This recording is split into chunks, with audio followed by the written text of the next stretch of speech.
My daughter did not invite me to her own wedding. She told me my rough blue collar look would completely ruin her flawless country club photos. 3 days later, she had the absolute nerve to send me a text message demanding $15,500 to pay for her luxury honeymoon in Dubai. I did not get angry. I simply opened my banking app, sent a transfer for exactly $2 with the note congratulations, and then drove over to her house to change the locks. When the police arrived, she finally realized she had messed with the wrong man. Before I tell you exactly how I dismantled her perfect little life, tell me where you are listening from in the comments below. The screen of my tablet glowed in the pitch-black kitchen. I sat alone at my dining table, staring at the high-resolution photograph uploaded just moments ago. My daughter Alicia wore a custom designer white gown that trailed perfectly across the manicured green grass of an elite country club. Logan, her new husband, stood right beside her in a tailored tuxedo. They were laughing, holding crystal flutes surrounded by Logan's family and a sprawling sea of wealthy white friends from their country club circuit.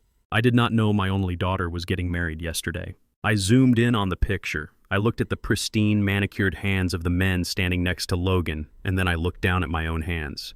My skin is dark calloused and deeply scarred from decades of gripping cold steel chains and hauling freight.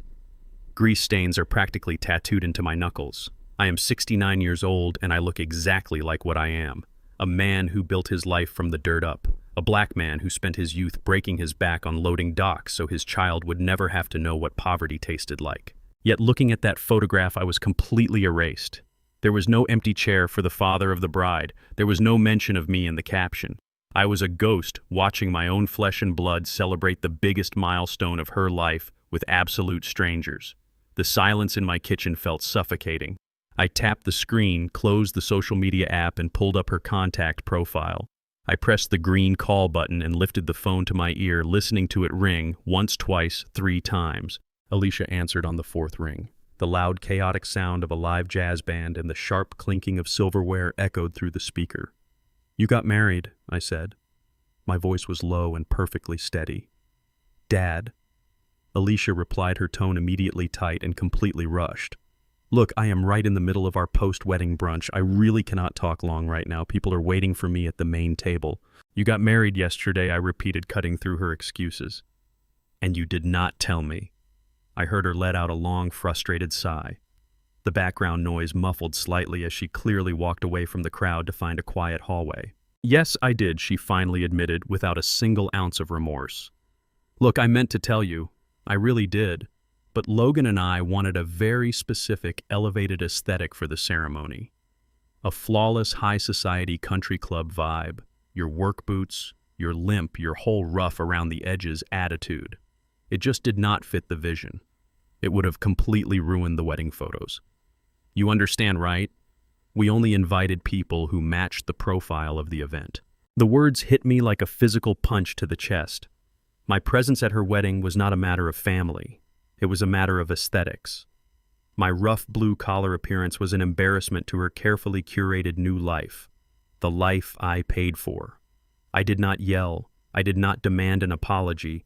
I just stood there in the dark, absorbing the sheer, breathtaking arrogance of a child who thought she had successfully outgrown the very man who gave her everything. I reached down and slowly rubbed my right knee. A sharp, familiar ache shot up my leg. It was a physical reminder of the 30 years I spent loading semi-trucks and driving 18-wheelers cross-country.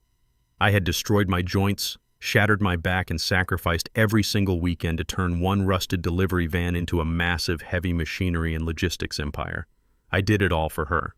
When my wife Brenda passed away, Alicia was only 7. I promised Brenda on her deathbed that our little girl would have the best life money could buy.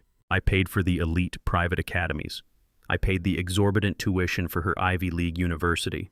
I funded the exact education that surrounded her with wealth and status, ultimately teaching her to look down on the man who financed it all. The calloused hands she was so deeply ashamed to have in her wedding photos were the same hands that signed the checks for her designer dresses. I am not a polished corporate executive. I am a retired mechanic and a founder who prefers denim and steel over silk and boardrooms. But I was still her father. "I understand," I finally said into the phone. The quiet acceptance in my voice seemed to surprise her. I did not offer any anger for her to feed off. I did not play the role of the irrational, uneducated old man she wanted me to be. I just gave her a cold, flat confirmation that I heard exactly what she thought of me. Great, Alicia replied, her voice instantly brightening with relief. I knew you would be reasonable about this. It was just a logistical decision. She dismissed my feelings entirely, brushing past the absolute devastation of her actions as if we were discussing a minor scheduling conflict. Anyway, I have to get back to Logan and the guests, Alicia said casually, her tone shifting back to the impatient, entitled daughter I had unfortunately come to know. I will call you sometime next week. We are actually going to need a pretty massive favor from you before we fly out for our trip. Do not forget to answer when I call. She hung up the phone. She did not say I love you. She did not say goodbye. I slowly pulled the phone away from my ear. The dead dial tone buzzed in the silent kitchen, a hollow mechanical sound that perfectly matched the sudden emptiness in my chest. What kind of favor could she possibly ask of a man she just deemed too embarrassing to be seen in public? I set the phone face down on the granite counter. I did not scream. I did not throw my coffee mug against the wall or break down crying. I just stood there in the quiet darkness of the house Brenda and I had bought together. The illusion of a loving daughter was completely dead. She had drawn a hard, permanent line in the sand, separating her pristine new world from the dirt and sweat of my reality. I walked over to the window and looked out at the streetlights, casting long shadows across the pavement. If she wanted to treat our relationship strictly like a business arrangement, a matter of profiles and aesthetics, then I would happily oblige. I was no longer her father. I was just the bank, and the bank was officially closed. 3 days passed in absolute silence. No apology came. No explanation arrived to soften the blow of being erased from my own daughter's wedding. I spent those 72 hours at my kitchen table drinking black coffee and watching the sun rise and set over the life I had built. Then on Wednesday morning, my phone vibrated against the granite countertop. I expected a call attempting to mend the broken bridge between us. Instead, a text message illuminated the screen. It was not a plea for forgiveness. It was an invoice. I opened the message and read the exact words Alicia had typed. Dad, the wedding went completely over budget. We need $15,500 for our Dubai honeymoon. Transfer it to Logan's account by tonight. We fly out tomorrow. I stared at the bright screen, letting the sheer audacity of her demand sink into my bones. She did not ask how I was doing. She did not acknowledge the humiliation she had inflicted upon me just days prior. She simply expected me to fund her luxury vacation with the very same blue-collar money she found so deeply offensive. The absolute disconnect from reality was breathtaking. I set the phone down and rubbed the thick scar on my left forearm. That scar came from a blown hydraulic line 20 years ago when I was working an 80-hour week just to make sure she could attend elite summer camps. I had bled for that money. Now she demanded it as if it were her birthright, entirely detached from the man who earned it. The silence in my house no longer felt heavy. It felt clarifying. I picked the phone back up, my mind shifting from the grief of a discarded father to the cold calculation of a businessman. I sat back and began to mentally tally the actual cost of my blind paternal devotion. The numbers stacked up in my head with brutal clarity. For the past 4 years, Alicia and Logan had lived completely rent-free in a historic brownstone I purchased with cash for $1.2 million. I paid the property taxes every quarter.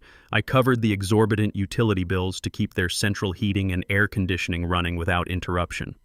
Then there was Logan. The man wore tailored suits to my warehouse and sneered at my hard-working drivers.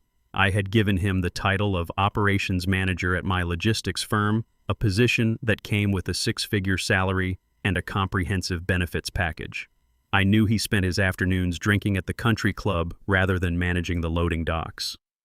I had tolerated his staggering incompetence and arrogant attitude solely because I wanted to provide my daughter with a seamless, stress-free life. I wanted her to have the stability I never experienced growing up in poverty. But looking at the text message demanding $15,000 for a lavish trip to Dubai, the truth crystallized. I was not a father to them. I was an automated teller machine. I existed only to print money and absorb their disdain. Every dollar I handed them did not buy their love or secure their respect. It only funded their delusion that they were entirely self-sufficient. I had subsidized the exact arrogance that led them to ban me from the wedding. My generosity had built the very walls they used to shut me out. The realization washed away any lingering trace of paternal guilt. The era of unconditional financial support was officially over. It was time to close the bank. I unlocked my phone and opened my secure corporate banking application. I navigated past the primary business ledgers and accessed the personal checking account I used to fund their extravagant lifestyle. I opened the transfer portal and selected Logan's account from the saved recipients list. The system prompted me to enter the transfer amount. I did not type $15,500. I bypassed the thousands, bypassed the hundreds, and tapped the number $2.00. I moved down to the mandatory memo line. I kept my message as brief and clinical as the relationship they clearly wanted. I typed the word, "Congrats." I reviewed the screen one last time, feeling a profound sense of liberation wash over my tired shoulders. I pressed confirm. The transfer processed instantly. I set the phone on the table and waited. It took exactly 30 seconds for the screen to light up. Logan's name flashed wildly across the display, vibrating aggressively against the hard stone surface. He was calling to demand an explanation, likely assuming I had made a typographical error. I stared at his name, feeling absolutely nothing. I pressed the red button to decline the call. 3 seconds later, he called again. I declined it. Then Alicia's name appeared, her profile picture showing her smiling in a designer dress. The same daughter who told me my presence would ruin her perfect aesthetic was now desperately trying to reach the very man she had hidden away. I opened her contact settings. I pressed block. I did the exact same thing to Logan's contact profile. I silenced their access to me just as easily as they had silenced my role in their lives. The frantic digital noise stopped, leaving me in total peace. I pushed myself up from the kitchen table. The joint in my bad knee popped, a sharp reminder of the physical labor that had built my empire. I walked over to the hallway closet and grabbed my heavy canvas work coat. I pulled my keyring from the brass hook by the door. I walked out to the garage and retrieved my heavy-duty cordless power drill, slotting a fresh battery into the base until it clicked. I climbed into the cab of my old reliable pickup truck and started the engine. The familiar rumble of the diesel motor grounded me.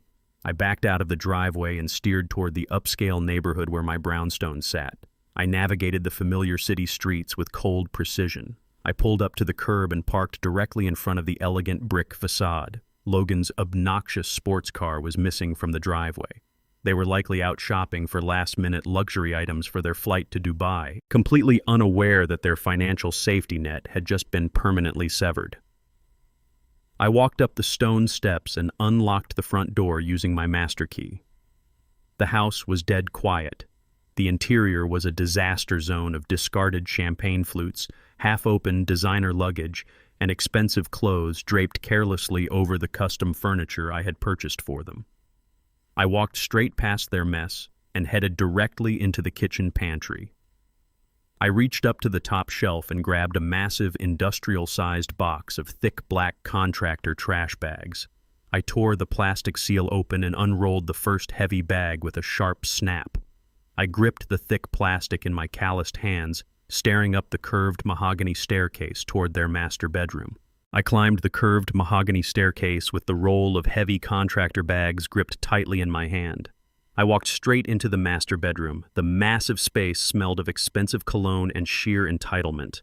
I did not pause to look at the framed wedding photos sitting on the dresser. I went directly to Alicia's custom walk-in closet. I tore the first plastic bag from the roll and snapped it open.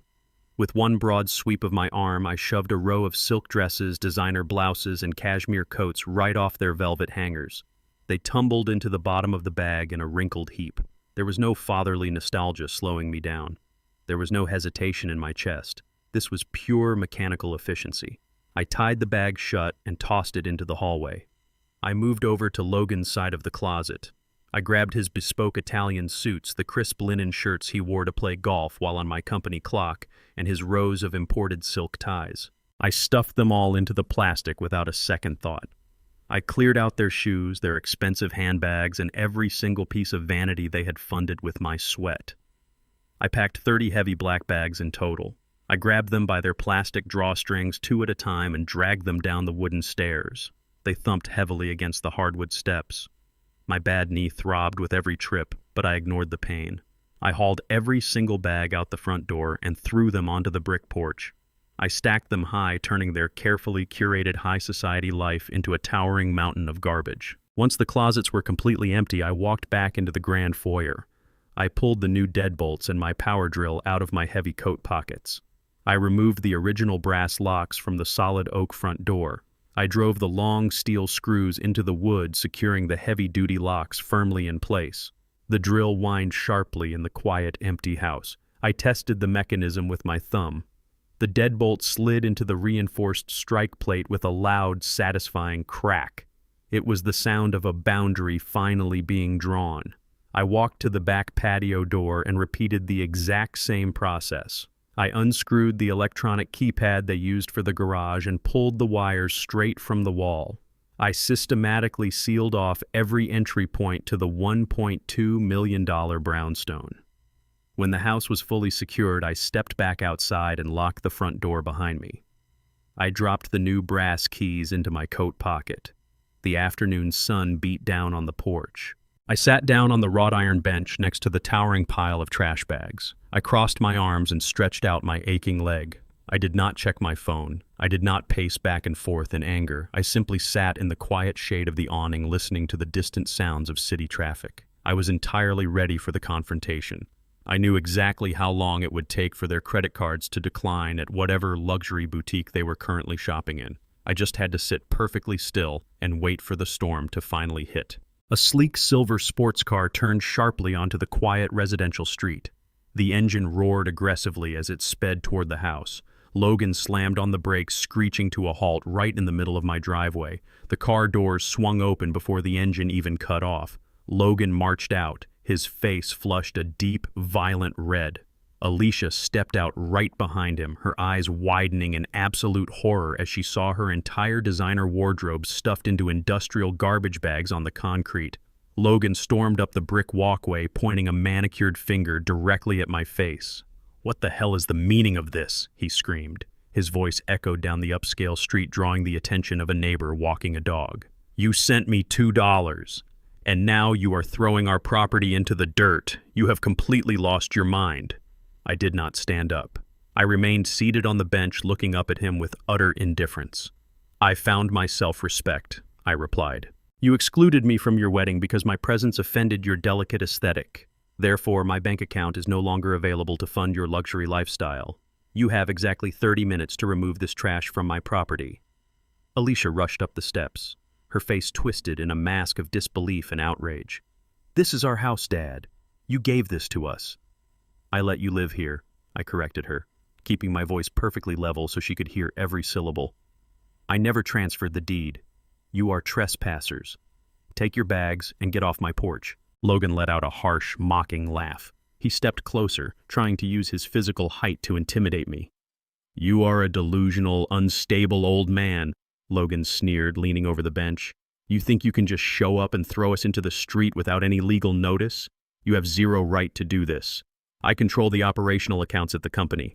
I am not going anywhere. You are going to unlock that door right now, or I am calling the police." I crossed my arms and stared right through his arrogant facade. "Call them," I challenged quietly. Logan pulled his expensive smartphone from his tailored slacks. His hands were shaking with pure, unadulterated rage. "You brought this on yourself, Derek. I am going to have you arrested for illegal eviction. I am going to tell them you are having a violent cognitive breakdown and need to be locked away." He dialed the emergency number and pressed the phone to his ear. I sat, completely still, watching him construct his vicious lie to the dispatcher. He played the role of a terrified, victimized homeowner, perfectly claiming a dangerous relative was aggressively destroying their property and acting highly erratic. He hung up the phone and glared at me with a triumphant, sickening smirk. "They are on their way," he threatened, crossing his arms to mirror my posture. "You are leaving here in handcuffs."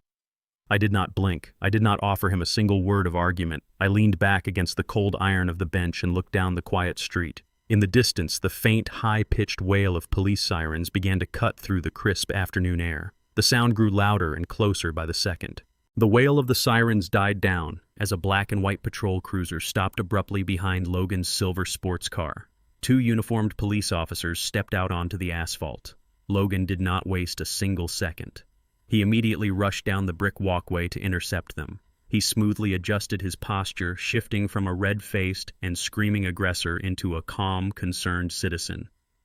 He played the victim with a sickening perfection. "Officers, thank God you are here," Logan said, keeping his voice low and laced with fake distress. My father-in-law is experiencing a severe cognitive breakdown. He is having an acute dementia episode. We just got back from running errands to find out he changed the locks on our home and threw all of our personal belongings into the dirt. He is completely unstable and aggressively hostile. We are genuinely afraid he might hurt himself or us. Alicia stood right behind him, crossing her arms and nodding with tears welling in her eyes, playing the part of the traumatized daughter to absolute perfection. The officers listened to Logan's smooth, articulate lies. They looked at the mountain of black trash bags piled high on the concrete porch, then looked at me, sitting quietly on the wrought iron bench. Logan pointed a manicured finger in my direction, leaning in closer to the lead officer. "He does not even know where he is right now," Logan whispered, ensuring the cops heard him clearly. "We need him removed from the property and taken to a psychiatric ward for a mandatory evaluation before things escalate any further. He has no right to be here. He locked us out of our own house." The two officers slowly walked up the brick steps toward the porch. They kept their hands resting cautiously on their heavy utility belts, clearly preparing to deal with a hostile, confused old man. I did not stand up. I did not shout or wave my arms in defense. I knew exactly how society viewed a large, dark-skinned African-American man in a heightened confrontation, especially when a polished white executive was spinning the narrative. I remained perfectly still on the bench, keeping my hands visible and my expression completely neutral. "Sir," the lead officer said, his tone authoritative but wary. "I need you to stand up slowly and step away from the door. Your son-in-law states you have illegally evicted them from their primary residence. You cannot lock tenants out of their home without a formal 30-day court-ordered eviction notice." I nodded slowly, acknowledging his words without a trace of anger. I reached inside the inner breast pocket of my heavy canvas work coat. The officers tensed slightly, but I simply pulled out a neatly folded manila envelope. I handed it directly to the lead officer. "I am not evicting tenants," I stated clearly, ensuring my voice projected enough for Logan to hear. "I am removing guests who have severely overstayed their welcome." Inside that envelope, you will find the original certified property deed to this $1.2 million estate. You will also find the municipal property tax records and the last 6 months of utility bills. Every single document is registered exclusively under my name. I am the sole legal owner of this brownstone. The officer opened the envelope. He pulled out the crisp, stamped legal papers and began to read. I kept my eyes locked on him, radiating absolute clarity and undeniable sanity. "These two individuals do not have a signed lease agreement," I continued smoothly. "They do not pay a single cent in rent. They do not even receive official mail at this address under their own names. They have lived here completely free of charge out of my own generosity. Today, that generosity officially expired. I am revoking my invitation." The lead officer scrutinized the certified deed, checking the embossed state seal and cross-referencing the name with my driver license. The tense, cautious posture of the two cops evaporated instantly. The officer folded the documents back into the envelope and handed it to me with a respectful nod. He turned around and walked back down the steps to face Logan. The polite, accommodating demeanor the officer had initially shown to my son-in-law was completely gone. "Sir," the officer said firmly, "this man is the sole legal property owner. I have verified the deed and the utility records. You have absolutely no legal standing to force entry into this house." Logan's jaw dropped. The smooth, confident mask he had worn for the police completely shattered. "What are you talking about?" Logan stammered, his face flushing with fresh humiliation. "We have lived here for 4 years. You cannot just let him leave us on the street." The officer crossed his arms. "Unless you can produce a legally binding lease agreement or proof of paid rent right now, you are legally considered guests. And the owner has every right to ask you to leave his property. You need to gather your belongings from the porch and vacate the premises immediately. If you attempt to force your way past those locks, or if you refuse to leave, I will arrest you for criminal trespassing." Alicia gasped, covering her mouth with her manicured hands. The neighbors were now standing on their lawns, openly staring at the wealthy, pristine couple being ordered away by the police. The high society reputation they cared so deeply about was disintegrating right in front of their eyes. Logan looked around at the watching neighbors, the trash bags, and the officers. He was entirely defeated in public. Logan clenched his fists so hard, his knuckles turned completely white. He realized the police were not going to save him. He realized his smooth lies had failed miserably against airtight legal documentation. He stomped up the brick steps one last time, completely ignoring the mountain of trash bags. The police officers tensed, but Logan did not throw a punch. Instead, he leaned in incredibly close to me. He dropped his polite corporate facade, revealing the vicious, greedy predator hiding underneath. "You really think you won because you took back a house?" Logan whispered, his voice shaking with pure malice. "You are a dinosaur, Derek. You built a company, but I control it now. I am the managing director. I control the operational accounts at your logistics firm. You have not bothered to check the corporate ledgers in 6 months because you trusted me. Well, congratulations on your newly empty house. I am going to drain every single cent from those accounts by Friday. I am going to bleed your empire entirely dry. You will be the one begging me for a place to stay." He backed away, a sickening, triumphant smile spreading across his face. He grabbed 2 black trash bags, shoved them violently into the trunk of his sports car, and ordered Alicia to grab the rest. I remained seated on the wrought iron bench, watching them cram their wrinkled designer clothes into the back seat of his pristine vehicle. Logan slammed the car door, revved the powerful engine, and sped away down the quiet street, leaving a trail of exhaust in his wake. The police officers tipped their hats to me and drove off. I stood up in the quiet afternoon air. Logan thought he had delivered a death blow, but he merely handed me the map to his destruction. I walked to my truck, realizing the real war was not over a brownstone. The real war was waiting at the company. I drove my truck to the industrial park on the outskirts of the city. It was exactly midnight when I pulled up to the massive iron gates of Apex Freight. I killed the headlights and parked in the shadows near the loading dock. I used my master key to unlock the heavy steel side door. The air inside the cavernous warehouse was thick with the familiar smell of diesel fuel, motor oil, and cold metal. It was a scent that had defined my life for 40 years. Rows of massive 18-wheelers and heavy excavators sat parked in the quiet darkness, resting like sleeping giants. I walked past the main dispatch floor without turning on the overhead lights. I did not need them. I knew every inch of this building by heart. I headed straight for the glass-enclosed executive suite on the second level. When I reached the door to the managing director office, I noticed it was slightly ajar. Logan had not even bothered to lock it. His arrogance made him careless. He operated under the assumption that I was just a tired old man who would never double-check his work. I stepped inside the plush office. The space was littered with empty crystal tumblers and glossy golf magazines. He had replaced my sturdy oak desk with a ridiculous sheet of imported glass. I sat down in his leather chair and woke up his computer monitor. I was about to find out exactly how much damage my son-in-law had done to my legacy. The computer screen prompted me for an administrative password. Logan thought he was clever, but he was entirely predictable. I typed in the name of his exclusive country club, and the system unlocked instantly. I bypassed his personal folders and dove directly into the primary accounting mainframe of Apex Freight. A year ago, I had voluntarily stepped back from the daily operations. I had suffered a mild heart attack during a particularly brutal winter quarter. My doctor warned me that the stress of managing a multi-million-dollar logistics empire was going to kill me. I handed the operational reins to Logan, believing that Alicia's husband would protect our family business while I focused on my recovery. It was the single greatest mistake of my life. As the financial ledgers loaded onto the bright screen, a massive wall of bleeding red numbers stared back at me. The company operating accounts were completely decimated. The cash reserves I had spent decades building to weather economic downturns were entirely gone. Supplier invoices were 90 days past due. Payroll was teetering on the edge of collapse. Logan had not simply mismanaged the logistics contracts. He had actively and aggressively looted the company from the inside out. My heart pounded heavily against my ribs, but it was not from medical weakness. It was from pure, unadulterated fury.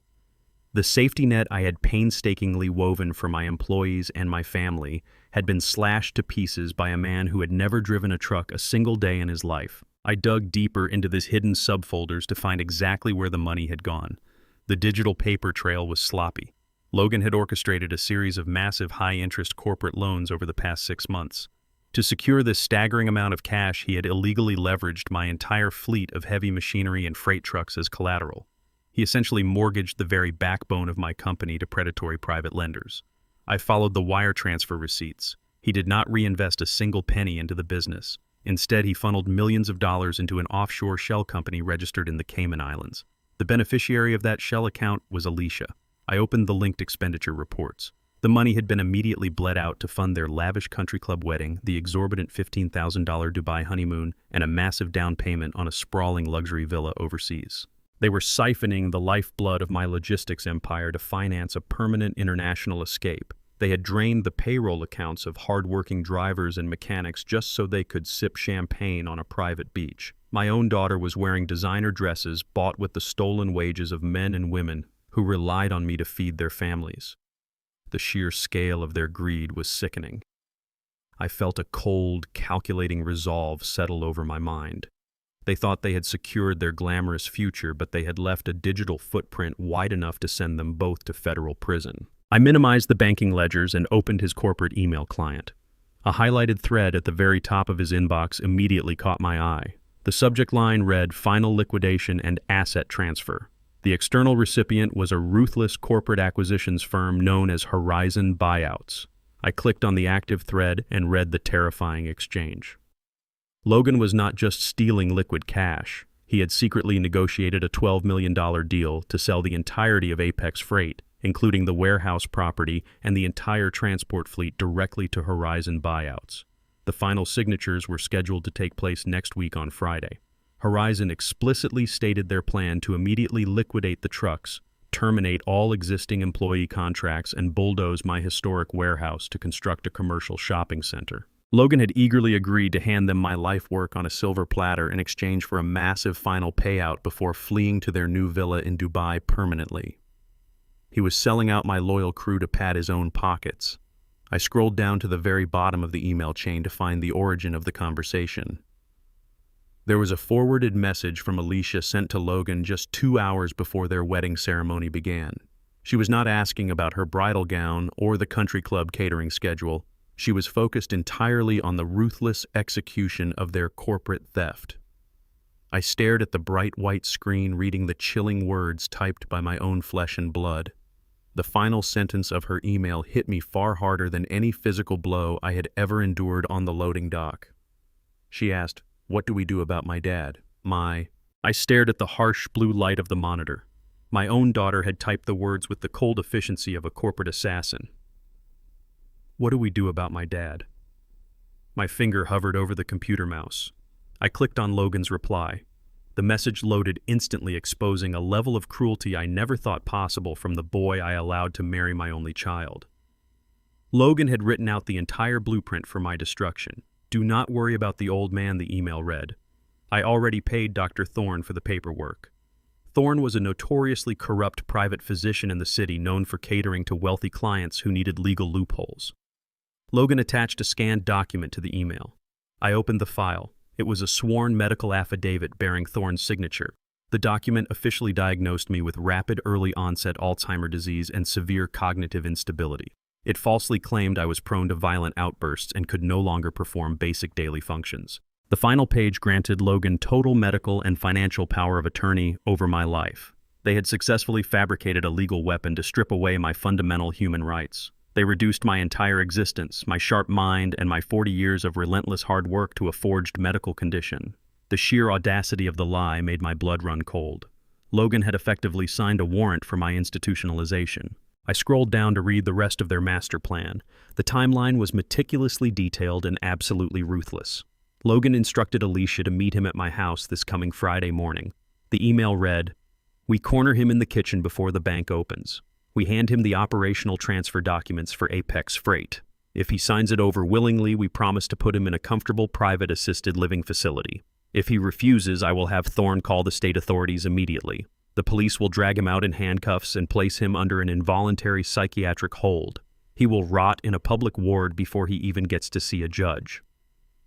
I read those words over and over again. They were going to use the threat of a horrific state asylum to extort my signature. Once I signed away the operational rights, Logan planned to drive straight to the Horizon Buyouts meeting at noon. They would finalize the $12 million sale, liquidate the bank accounts, and board their first-class flight to Dubai by Friday evening.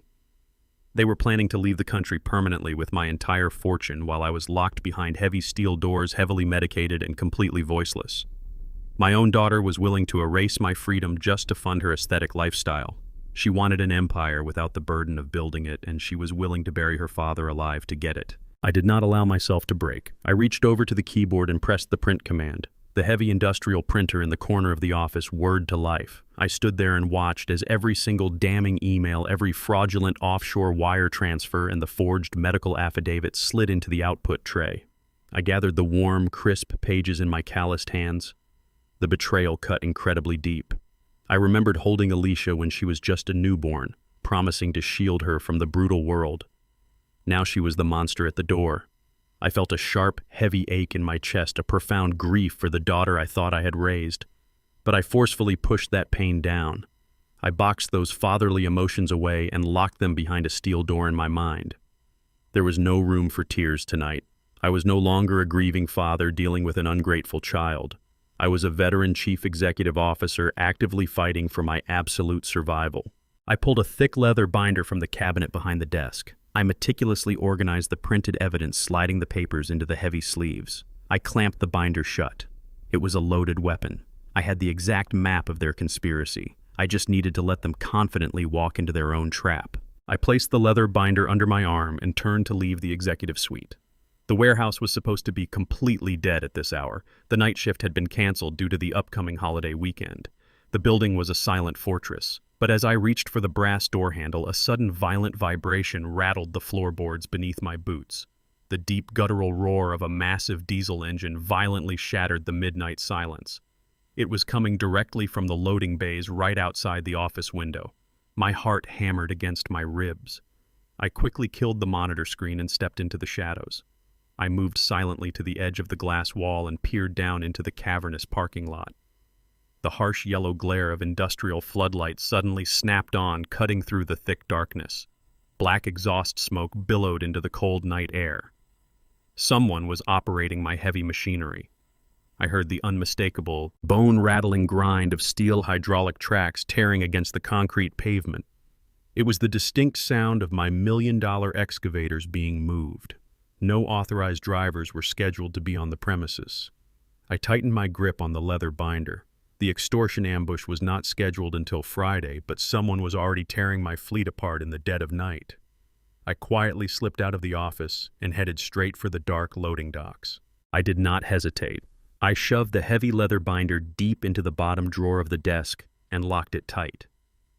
I sprinted out of the executive suite, my heavy work boots pounding against the steel-grated catwalk. The harsh yellow floodlights of the rear loading bay cut through the pitch-black night. Down on the concrete floor, a massive logistical operation was unfolding completely off the books. 3 of my prime heavy-duty excavators machines worth over $1 million apiece were currently creeping up the reinforced steel ramps of unmarked flatbed transport trucks. The men operating my equipment were not my guys. My loyal crew wore high-visibility vests with the Apex Freight logo proudly stamped across the back. These men wore cheap, unmarked clothes and moved with a sloppy, reckless urgency that made my blood boil. They were unauthorized cut-rate contractors hired to steal my fleet under the cover of darkness. The smell of burning diesel fuel and raw exhaust choked the cold midnight air. I hurried down the metal stairwell, gripping the cold iron railing to support my bad knee. Logan was not just planning to sell the company next week. He was actively liquidating my most valuable physical assets right now. He was systematically tearing apart the very foundation of my empire while I was supposedly sleeping comfortably in my bed. I reached the ground floor and strode directly out into the blinding glare of the halogen security lights. The deafening roar of the heavy machinery echoed off the warehouse walls, masking my approach. I walked straight into the path of the nearest transport truck, planting my boots firmly on the oil-stained concrete, ready to shut this illegal operation down permanently. "Hey!" I shouted, my voice cutting through the mechanical roar. "Shut those engines down right now!" The man coordinating the loading process spun around. He was a tall, heavily tattooed guy gripping a glowing electronic clipboard. He looked me up and down, taking in my faded denim jacket and scarred hands. He clearly mistook me for a confused night watchman or an obsolete mechanic who had wandered out of bounds. "You need to back up right now, old man," the driver barked, stepping aggressively into my personal space. "This is a private transport operation. You are violating a secure loading zone. Get out of my face before I have my guys remove you physically." I did not flinch or back away. I stared right into his eyes. You are loading my machinery onto unauthorized transport vehicles. I am telling you to turn those keys off immediately." The driver let out a harsh, mocking laugh. He unclipped a crumpled clipboard from his belt and shoved it violently against my chest. "Read the signature." "Pops," he sneered. "We have a direct executive work order for the immediate overnight liquidation of these 3 units. We are getting paid triple overtime to haul these excavators across state lines before morning." I grabbed the clipboard. The stark black ink on the white paper confirmed my absolute worst suspicions. The document was an expedited bill of sale. The authorized signature at the very bottom belonged to Logan. He had bypassed the standard corporate escrow protocols entirely. He was selling off my top-tier heavy equipment to black market liquidators for fast, untraceable cash. Logan was draining the physical blood of the company to ensure his offshore accounts were heavily padded before the final Horizon buyout even took place. I did not waste my breath arguing with a hired mercenary. I simply dropped his clipboard onto the cold concrete. "Hey," the driver yelled, stepping forward with his fists clenched. I ignored him completely. I turned my back on the angry contractor and walked with absolute purpose toward the main exterior wall of the warehouse. Concealed behind a heavy reinforced steel panel was the master diagnostic and security override box for the entire Apex freight fleet. Logan, with his shiny business degree and country club membership, had no idea this panel even existed. I built this warehouse from the dirt up, and I installed structural safeguards he could not possibly comprehend. I flipped open the steel cover, revealing a bank of complex electronic relays and industrial switches. I keyed in my 6-digit founder override code. The green status lights across the board instantly flashed to a bright warning red. I grabbed the heavy industrial kill switch lever and pulled it down with a sharp, violent motion. Instantly, the deafening roar of the massive diesel engines cut out. The sudden silence in the loading bay was absolute and completely jarring. The $3 million excavators froze precisely where they sat on the steel ramps. A loud, heavy, metallic clank echoed through the night as the hydraulic safety locks automatically engaged. The thick steel treads clamped shut, permanently anchoring the heavy machinery to the spot. The electronic ignitions were entirely scrambled. Without my personal digital biometric clearance, those machines were now nothing more than extremely heavy, oversized paperweights. They could not be driven, towed, or forcefully dragged off my property. The lead driver stared at the dead machinery in absolute shock. He frantically waved his arms at his crew, but the operators just shook their heads, unable to force the engines to turn over. Panic quickly replaced the driver's arrogant swagger. He pulled his smartphone from his pocket and frantically dialed a number. I took a few steps back, letting the thick shadows of the warehouse overhang completely conceal my presence. Logan, the driver, shouted into his phone, his voice echoing loudly across the empty asphalt. "The machines just died. The hydraulic tracks are totally locked up. Some crazy old guy out here just pulled a kill switch or something. We cannot move a single piece of equipment." I listened intently as the faint, high-pitched, frantic voice of my son-in-law bled through the phone speaker. Logan was absolutely losing his mind. "What do you mean they are locked?" Logan screamed, his voice cracking with pure terror. "You have to get those trucks on the highway tonight. I already took the cash advance from the buyer. If you do not deliver those excavators by morning, they are going to come after me." "I cannot bypass a master lock," the driver yelled back. "You need to get down here and fix this right now." There was a brief, tense silence on the phone before Logan replied, his tone shifting from panic to vicious desperation. "Forget the trucks. Leave them right there. Get your guys out of the yard before the police show up. I will handle the old man myself. We cannot wait until Friday anymore. We are moving the timeline up to tomorrow morning. I am forcing the medical proxy at dawn." The call abruptly ended. I stood perfectly still in the darkness, a cold smile touching my lips. The ambush was no longer scheduled for Friday. The final battle was coming in a matter of hours. I left the industrial park in the rearview mirror and drove my truck back through the quiet city streets. The adrenaline from shutting down the loading bay was slowly fading, replaced by a cold mechanical focus. I parked in my driveway, walked inside my dark house, and sat down at the kitchen island. I pulled my tablet from my heavy canvas coat and opened a search browser. I needed to know exactly what kind of enemy I was dealing with. I typed in the name Dr. Thorne, the physician who had signed the forged medical affidavit declaring me mentally incompetent. It did not take long to find his digital footprint.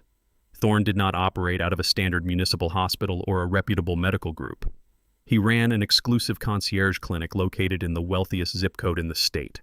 His website was plastered with stock photos of smiling seniors and vague promises of discreet elite medical management. I dug into the public registry records and buried court filings. Thorne was a medical mercenary. He catered entirely to high-net-worth clients who needed legal loopholes closed quickly and quietly. He provided bespoke diagnoses, questionable prescriptions, and ironclad medical proxies for anyone willing to pay his exorbitant out-of-pocket fees. Logan had not simply found a mistaken doctor. He had hired a professional grifter with a medical license. Thorne was the exact kind of parasite who thrived on family greed, selling the illusion of legality to cover up elder extortion. I closed the browser. I knew all I needed to know. The paperwork they planned to hit me with was entirely manufactured a bought and paid for weapon. I stood up from the kitchen island and walked into my home office. I bypassed the files and opened a locked metal supply cabinet in the corner. I pulled out a small high-definition security camera I had originally purchased to monitor the freight yard blind spots. It was a sleek, matte black cube barely larger than a deck of cards equipped with a wide-angle lens and a highly sensitive audio receiver. I carried it back out into the living space. I approached the tall, custom-built mahogany bookshelf that stood directly adjacent to the kitchen area. The shelves were lined with thick logistics manuals and a few of Brenda's favorite classic novels. I cleared a small space between two heavy leather-bound books and nestled the camera deep into the shadow of the shelf. I activated the wireless feed on my phone and adjusted the angle of the lens. The framing was absolutely perfect. The wide shot captured the entire length of my heavy oak kitchen table, the front entryway, and the floor-to-ceiling windows. There were no blind spots. Any movement, any raised voice, and any piece of paper slammed onto that table would be recorded in crystal-clear, undeniable high definition. I tested the audio feed by dropping my keys onto the granite counter. The sharp jingle transmitted to my phone instantly. I was treating my own dining room like a hostile loading dock. I wiped my calloused hands on my jeans, ensuring the recording light was taped over and invisible. The battlefield was fully prepped. I just needed to sit down and wait for the enemy to cross the threshold. I brewed a pot of black coffee and poured myself a heavy ceramic mug. I sat down at the very head of the oak kitchen table, resting my scarred hands on the smooth wood. The house was completely silent save for the rhythmic ticking of the hallway clock. I did not touch the coffee. I let it sit there and grow completely cold as the hours slowly ticked by. I watched through the large bay windows as the deep black of the night sky slowly began to fracture into the pale, bruised purple of early dawn. The psychological tension in the room grew thicker with every passing minute. It was a heavy, suffocating weight pressing down on my chest. I was a 69-year-old man who had spent my entire adult life providing for my family. I broke my back on cold concrete floors so my daughter would never have to struggle. I gave her husband a comfortable, highly paid career simply because he asked for it. And now, as the sun began to break over the horizon, I had to accept the brutal reality of what was about to happen. I was going to war with my own flesh and blood. Blood was supposed to mean loyalty. Blood was supposed to mean respect. But in my house, blood had simply become a liability. Alicia and Logan viewed my life as nothing more than an overgrown bank account waiting to be liquidated. I took a slow, deep breath, letting the final traces of paternal grief leave my body. By the time the morning light fully illuminated the kitchen, my mind was entirely clear. The sharp, aggressive sound of metal scraping against metal broke the morning silence.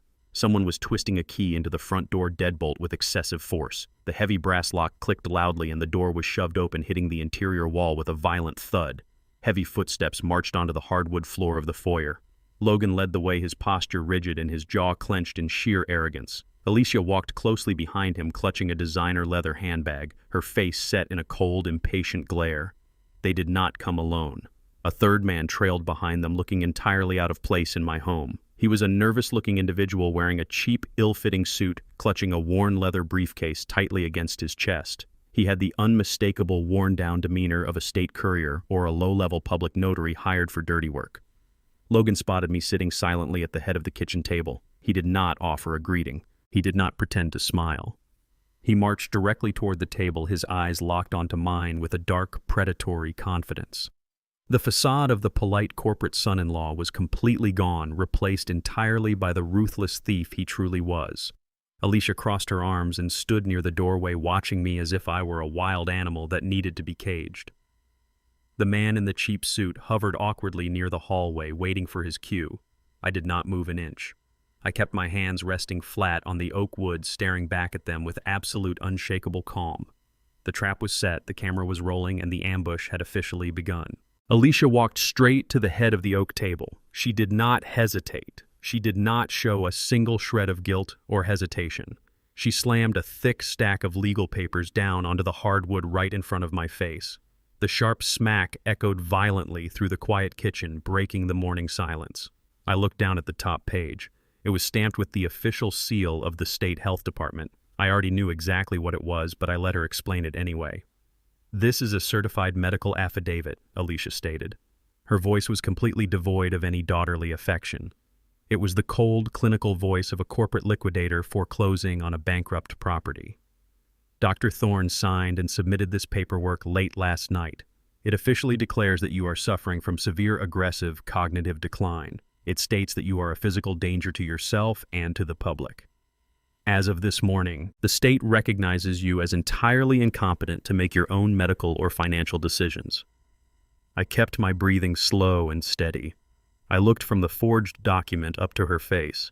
She was wearing a designer silk blouse purchased with money stolen from my freight drivers. "You bought a fake diagnosis," I said calmly. "I am perfectly sane and you know it." Logan stepped forward, physically cutting off my response. "It does not matter what you think you are," Logan sneered, crossing his arms over his chest. "It only matters what the paper says. And right now the paper says you are an unstable old man who needs to be locked away for his own safety. We have full medical power of attorney. We control your life now." Logan reached into the breast pocket of his tailored jacket. He pulled out a heavy gold fountain pen and placed it deliberately on the table right next to my cold cup of coffee.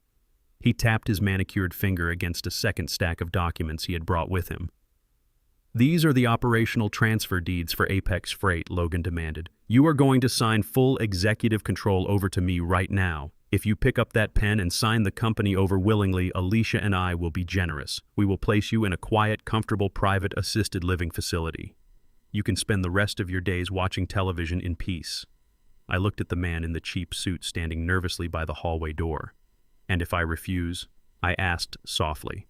Logan smiled, a vicious, predatory smile. "If you refuse, the gentleman standing in your foyer is an authorized state courier. He is holding the execution order for an involuntary psychiatric hold. If you do not sign those papers," he makes one phone call. "The police will arrive in 5 minutes. They will drag you out of this house in handcuffs, strap you to a stretcher, and lock you inside a public state asylum. You will be heavily medicated and completely silenced before noon. By the time you ever get to see a judge to plead your case, we will have already finalized the sale of the company to Horizon Buyouts. The money will be offshore and we will be on a first-class flight to Dubai.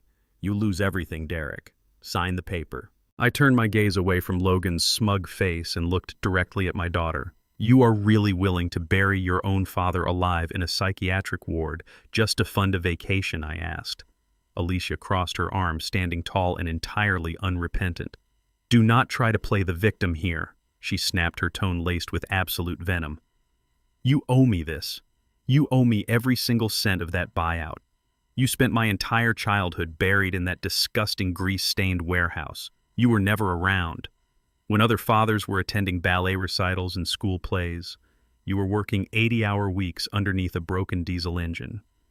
You chose your precious company over me every single time." I kept my hands flat on the table, feeling the rough grain of the wood against my calloused palms. "I built that company so you would never have to sleep in a cold house or wear worn-out shoes," I replied quietly. "I broke my body so you could attend an Ivy League university and pretend you were born into high society." Alicia scoffed, rolling her eyes as if my sacrifices were completely offensive to her. "I do not care about your blue-collar struggles," she shot back. "I deserve a life of luxury to compensate for your absence. Logan and I are taking the money and we are leaving. You can either sign the paper and live out your days in a clean room, or you can fight us and rot in a public ward. Either way, your time as the head of this family is permanently over." They had built the perfect extortion trap. They fully expected me to shout in anger, to throw the heavy coffee mug against the wall, to physically threaten them, so they could immediately justify their aggressive dementia diagnosis to the state courier standing in the hallway. Instead, I played my role perfectly. I let my shoulders slump forward. I lowered my head and let out a long, heavy sigh, embodying the defeated, broken old man they desperately wanted me to be. You win, I whispered, intentionally letting a fake tremor slip into my voice. I cannot go to a public ward. I just cannot do it. Logan beamed with arrogant triumph. He pushed the heavy gold pen an inch closer to my hand, then signed the transfer he ordered sharply. I need 24 hours, I said, looking up at him with tired, defeated eyes. I will not sign something this massive without my lawyer present to ensure you actually put me in the private facility like you promised. Meet me at the First Sterling Bank downtown tomorrow at exactly noon. Bring the Horizon executives and the final transfer documents. I will sign the company over to you there. Logan glanced at Alicia. She nodded eagerly, clearly already imagining the millions transferring into her offshore account. Fine, Logan smirked, snatching the gold pen off the table and slipping it back into his pocket. Tomorrow at noon. Do not be late, old man. Or the courier makes the call. They turned around and marched out of the house, slamming the heavy front door behind them. I sat in the echoing silence of my kitchen. I slowly raised my head, dropping the defeated posture entirely. I looked directly into the lens of the hidden high-definition camera resting silently on the bookshelf. It had just recorded every single threat, every piece of extortion, and every cruel confession. The trap was perfectly set, and they had proudly walked right into it. As soon as my front door clicked shut, I stood up from the oak table. I walked directly to the mahogany bookshelf and retrieved the hidden high-definition camera. I popped the small digital memory card out of the device and slid it into my pocket alongside my heavy keyring. I grabbed the thick leather binder containing the printed offshore wire transfers, the fraudulent loan agreements, and the forged medical affidavit signed by Dr. Thorne. I did not waste a single second lingering in the kitchen. I walked out to the driveway, climbed into my heavy-duty pickup truck, and fired up the diesel engine. I steered away from my quiet residential street and drove straight into the heart of the downtown financial district. I navigated through the labyrinth of towering glass skyscrapers and pristine steel buildings. This was a world of polished floors and expensive suits, a stark contrast to the grease-stained concrete of my logistics yards. But I knew how to fight in this arena just as well as I knew how to tear down a transmission. I pulled into the underground parking garage of a sleek 60-story high-rise. I took the private elevator directly to the top floor. The doors slid open to reveal the imposing reception area of my corporate attorney, Jonathan. He was not a young, flashy lawyer looking for quick settlements. Jonathan was an old-school, ruthless legal bulldog. He had stood by my side 30 years ago when Brenda and I were fighting tooth and nail to secure our very first commercial transport contracts. He knew the blood and sweat that went into building my empire. I walked right past his startled receptionist and pushed open the heavy mahogany doors to his corner office. Jonathan looked up from his massive desk, his sharp eyes narrowing as he took in my rigid posture and the thick leather binder under my arm. I did not offer a polite greeting. I walked over, dropped the binder onto his polished desk, and tossed my digital tablet next to it. I inserted the memory card and hit play on the video file. Jonathan leaned forward, resting his chin on his steepled fingers. He watched the high-definition footage in absolute silence. He saw Logan marching into my home with the state courier. He heard Alicia coldly state that my decades of hard labor were nothing more than a debt I owed her to fund her luxury lifestyle. He watched Logan slap the forged medical document onto my table, threatening to lock me inside a public psychiatric asylum if I did not immediately sign away the operational rights to my company. Jonathan did not blink. When the video ended, he opened the leather binder. He quickly analyzed the printed offshore bank transfers, tracing the millions of dollars Logan had illegally siphoned to the Cayman Islands. He scrutinized the medical affidavit bearing Dr. Thorne's fraudulent signature. The air in the spacious office grew incredibly heavy. Jonathan closed the binder, his face twisting into an expression of cold, calculated fury. He remembered Brenda. He remembered the sacrifices we made to ensure Alicia never went hungry. Seeing my own daughter eagerly collude to bury me alive struck a deep personal nerve within him. "They actually believe they have cornered you," Jonathan said, his voice dropping to a dangerously low gravel. "They think a bought and paid-for doctor and a cheap state courier are enough to steal 40 years of your life." I sat down in the leather chair opposite his desk, leaning forward. "Logan is arrogant," I replied smoothly. "He assumes that because he holds the title of managing director, he holds the entire keys to the kingdom. He thinks the operational branch is the only thing that matters." Jonathan let out a harsh, humorless laugh that echoed against the glass walls of his office. That is the fatal flaw of entitled men who inherit their power instead of building it from the dirt, Jonathan stated, standing up from his chair. Logan has spent the last 4 years sitting in an air-conditioned office moving numbers around on a digital spreadsheet. He signs the daily shipping manifests and pays the utility bills. He genuinely believes that managing the daily logistics makes him the undisputed owner of the heavy machinery. He is completely blinded by his own corporate title. Jonathan paced across the thick carpet, his legal mind working at a rapid, terrifying speed. Logan took out $2 million in high-interest commercial loans. Jonathan continued, pointing at the open binder. He used your fleet of heavy-duty transport trucks and the physical warehouse property as collateral to secure that cash. He promised the lenders that he had the legal right to liquidate those assets if the company defaulted.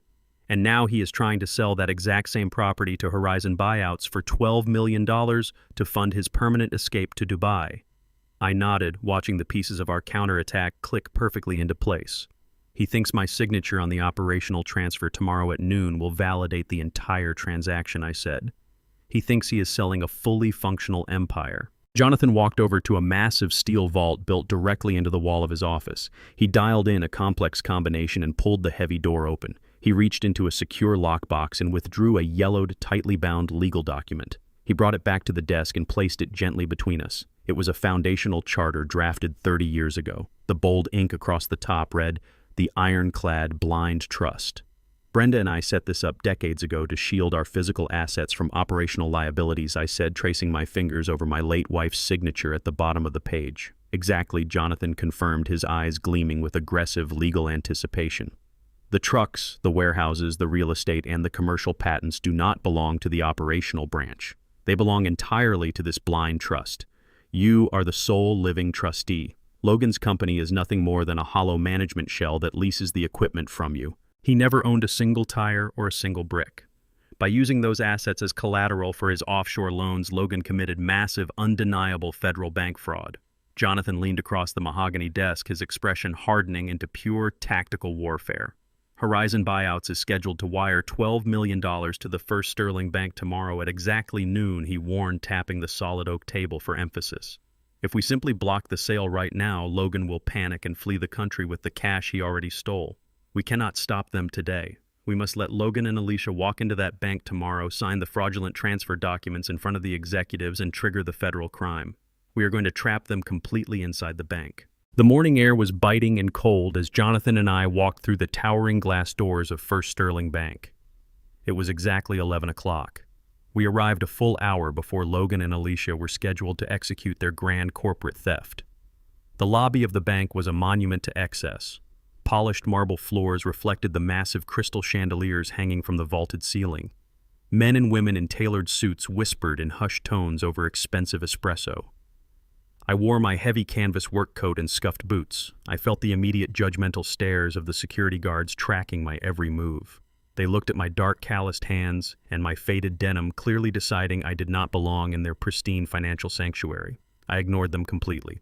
Jonathan matched my stride, carrying his heavy leather briefcase like a loaded weapon. We bypassed the standard teller lines and walked directly toward the executive suites at the back of the building. Jonathan approached the high wooden desk of the executive receptionist. He did not ask for permission. He demanded an immediate closed-door meeting with the branch manager, Mr. Peterson. The receptionist blinked in surprise, trying to offer a polite excuse about scheduling and appointments. Jonathan simply placed his business card flat on her desk and told her that if Peterson did not see us in exactly 2 minutes, the bank would be facing a multi-million-dollar federal lawsuit before lunch. Her eyes widened. She picked up her desk phone with trembling hands and whispered frantically into the receiver. Less than 60 seconds later, the heavy frosted glass door to the manager office swung open. We stepped inside the lion den, ready to completely dismantle Logan's financial lifeline. Mr. Peterson sat behind a massive mahogany desk, looking thoroughly irritated by the sudden interruption. He was a young, sharp-featured man who clearly prided himself on catering to the city elite. He adjusted his expensive silk tie and offered us a tight, highly condescending smile.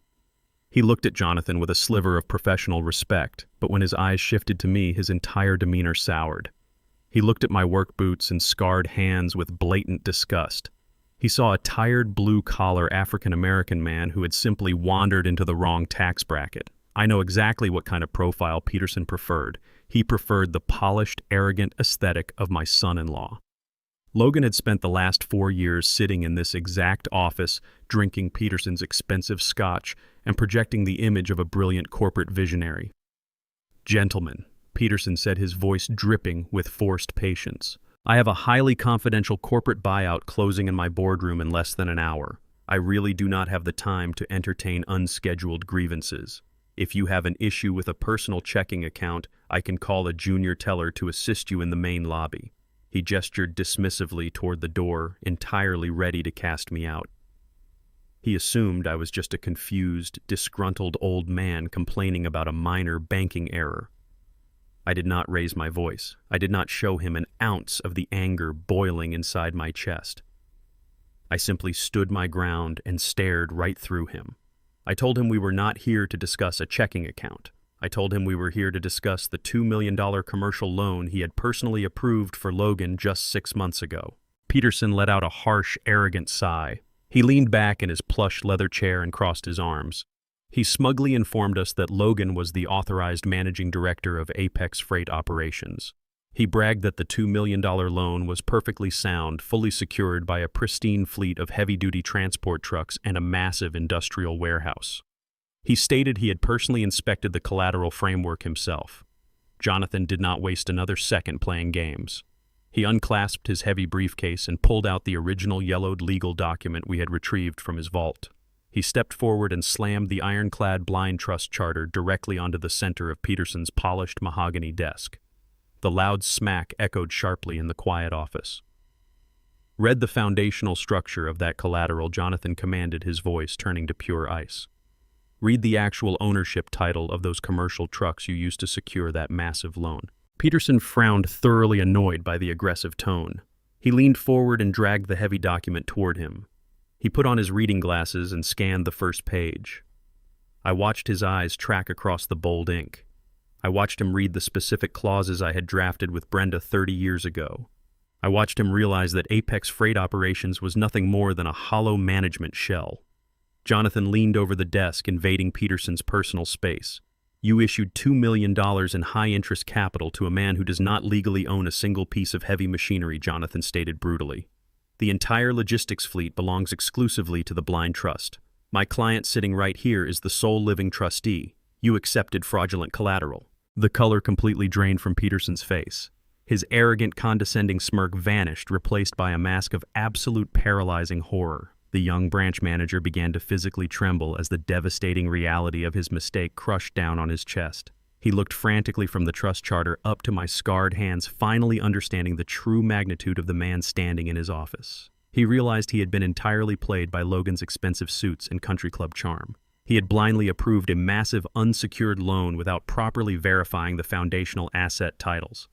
The bank was now entirely on the hook for $2 million of missing capital. He had facilitated a massive federal crime, and his own signature was stamped right on the approval line. Peterson grabbed his desk phone, his fingers shaking so violently he could barely press the buttons. He tried to speak, but only a choked, terrified gasp escaped his throat. He knew his career was entirely over. He knew the federal authorities would be dissecting his branch by the end of the week. Before he could dial out to his legal compliance department, a sharp, upbeat knock echoed against the frosted glass of his office door. The door swung open, and the young receptionist peeked her head inside. She offered a bright, overly cheerful smile that clashed violently with the suffocating tension in the room. "Mr. Peterson," she announced loudly. "I just wanted to let you know the executive boardroom is fully prepped and the catering has been set up. Mr. Logan and his wife Alicia just walked into the lobby. The representatives from Horizon Buyouts are right behind them. They are ready to begin the final signing whenever you are." Jonathan looked at me. The trap was perfectly set. We stepped out of the manager office just as the receptionist pointed down the long marble hallway. Through the massive glass walls of the primary executive conference room, I could see the final act of their betrayal unfolding. I did not rush forward. Jonathan and I hung back in the shadows of the corridor, watching the scene play out like a silent movie. Logan sat at the very head of the polished mahogany table. He wore a brand new charcoal suit, looking every inch the victorious corporate conqueror he desperately pretended to be. Alicia sat right next to him. She had dressed in a pristine white designer outfit, clutching her expensive leather handbag. They looked entirely relaxed. They looked like people who had already spent the $12 million in their heads. Across the wide table sat three men in dark suits. These were the acquisition executives from Horizon Buyouts. They had their expensive briefcases open, pulling out thick stacks of legal contracts and corporate addendums. They were visibly eager. Horizon wanted my trucking fleet and my sprawling commercial real estate to expand their own corporate footprint. They thought they were buying a highly profitable logistics empire for an absolute steal. Logan leaned forward, resting his manicured hands on the table, flashing his bright, rehearsed country club smile. He was completely in his element, entirely unaware that the foundation beneath his feet had just been completely pulverized by the bank manager sitting 2 doors down. He thought he was minutes away from securing his permanent escape to Dubai. I watched him gesture expansively to the room, clearly setting the stage for his final performance. I could see his lips moving as he charmed the men across from him. He was selling them a lie wrapped in expensive clothing. He truly believed he had outsmarted a man who had spent 4 decades navigating the brutal world of industrial freight. He had no idea the trap was already sprung. I stepped just close enough to the heavy glass doors to hear the muffled audio bleeding through the gap. Logan smoothed his silk tie and addressed the lead Horizon executive with a perfectly practiced tone of fake sympathy. "I want to thank you all for your patience this week," Logan said, shaking his head with a heavy theatrical sigh. "As I mentioned in our previous emails, my father-in-law is officially stepping down from all operational duties today. His cognitive health has taken a severe and very tragic decline recently. It has been incredibly difficult on our family, but we are making the hard choices to ensure he gets the specialized psychiatric care he needs." Alicia reached up and dabbed at her dry eyes, playing the role of the heartbroken daughter to absolute perfection. The executives nodded respectfully, offering their hollow corporate condolences. They did not care about my health. They only cared about securing my heavy machinery. Alicia dropped her hand and checked the heavy gold Rolex on her wrist. Her fake sorrow instantly melted into sharp, genuine annoyance. "Where is he?" Alicia complained loudly, her voice piercing the quiet boardroom. "We told him to be here at noon sharp. If he delays this signing any longer, we are going to miss our evening flight to Dubai. I cannot believe he is still finding ways to be an inconvenience to us today of all days." Logan patted her hand, completely unbothered by her callous words. "Do not worry," Logan smirked. "I have the state courier on speed dial. If he tries to back out now, the police will pick him up before lunch. Either way, the company belongs to us in exactly 5 minutes." The lead executive from Horizon Buyouts cleared his throat, steering the conversation back to the transaction at hand. He reached into his leather portfolio and pulled out a thick bound document. He slid it across the smooth surface of the conference table until it rested directly in front of Logan. "This is the finalized transfer deed for the entirety of Apex Freight operations," the executive stated clearly. "It includes the absolute transfer of all physical assets, the entire transport fleet, the warehouse property, and all existing commercial contracts. Once this document is fully executed by all parties present, our legal department will immediately authorize the wire transfer of $12 million directly into your designated offshore account in the Cayman Islands." Logan stared at the document like a starving man looking at a feast. His eyes gleamed with pure, unadulterated greed. He reached into his tailored jacket pocket and pulled out his heavy gold fountain pen. He set it down right next to the signature line, completely ready to sign away 40 years of my blood and sweat without a second thought. He looked up at the large digital clock mounted on the boardroom wall. The glowing red numbers flipped to 11:59. The tension inside that glass-enclosed room was thick enough to choke on. Alicia leaned forward, her eyes locked on the paperwork, her body practically trembling with anticipation of the massive payout. The Horizon executives sat with their hands folded together, waiting for the final stroke of the pen to seal their incredibly lucrative deal. The digital clock silently shifted. The bright red numbers flashed to exactly 12 o'clock noon. The time for hiding was officially over. I pushed my scarred hands against the heavy brass handles of the double doors. I shoved them open with a violent force that sent them crashing loudly against the interior walls. The loud explosive bang completely shattered the quiet professionalism of the boardroom. Every single head snapped toward the entrance in absolute shock. I marched straight into the room. I did not look like a confused, ailing old man suffering from a cognitive decline. I walked with the heavy, unshakable presence of a veteran founder aggressively defending his empire. Jonathan strode right beside me, his face set in a cold mask of absolute legal warfare. behind us, two large uniformed bank security guards stepped through the doorway and crossed their muscular arms, physically blocking the only exit to the hallway. Logan dropped his gold pen in shock. It clattered loudly against the glass table. The smug, victorious smile instantly vanished from his face, replaced by a look of sheer panicked confusion. He stared at the security guards, completely failing to understand why I had brought armed bank muscle to a simple corporate signing.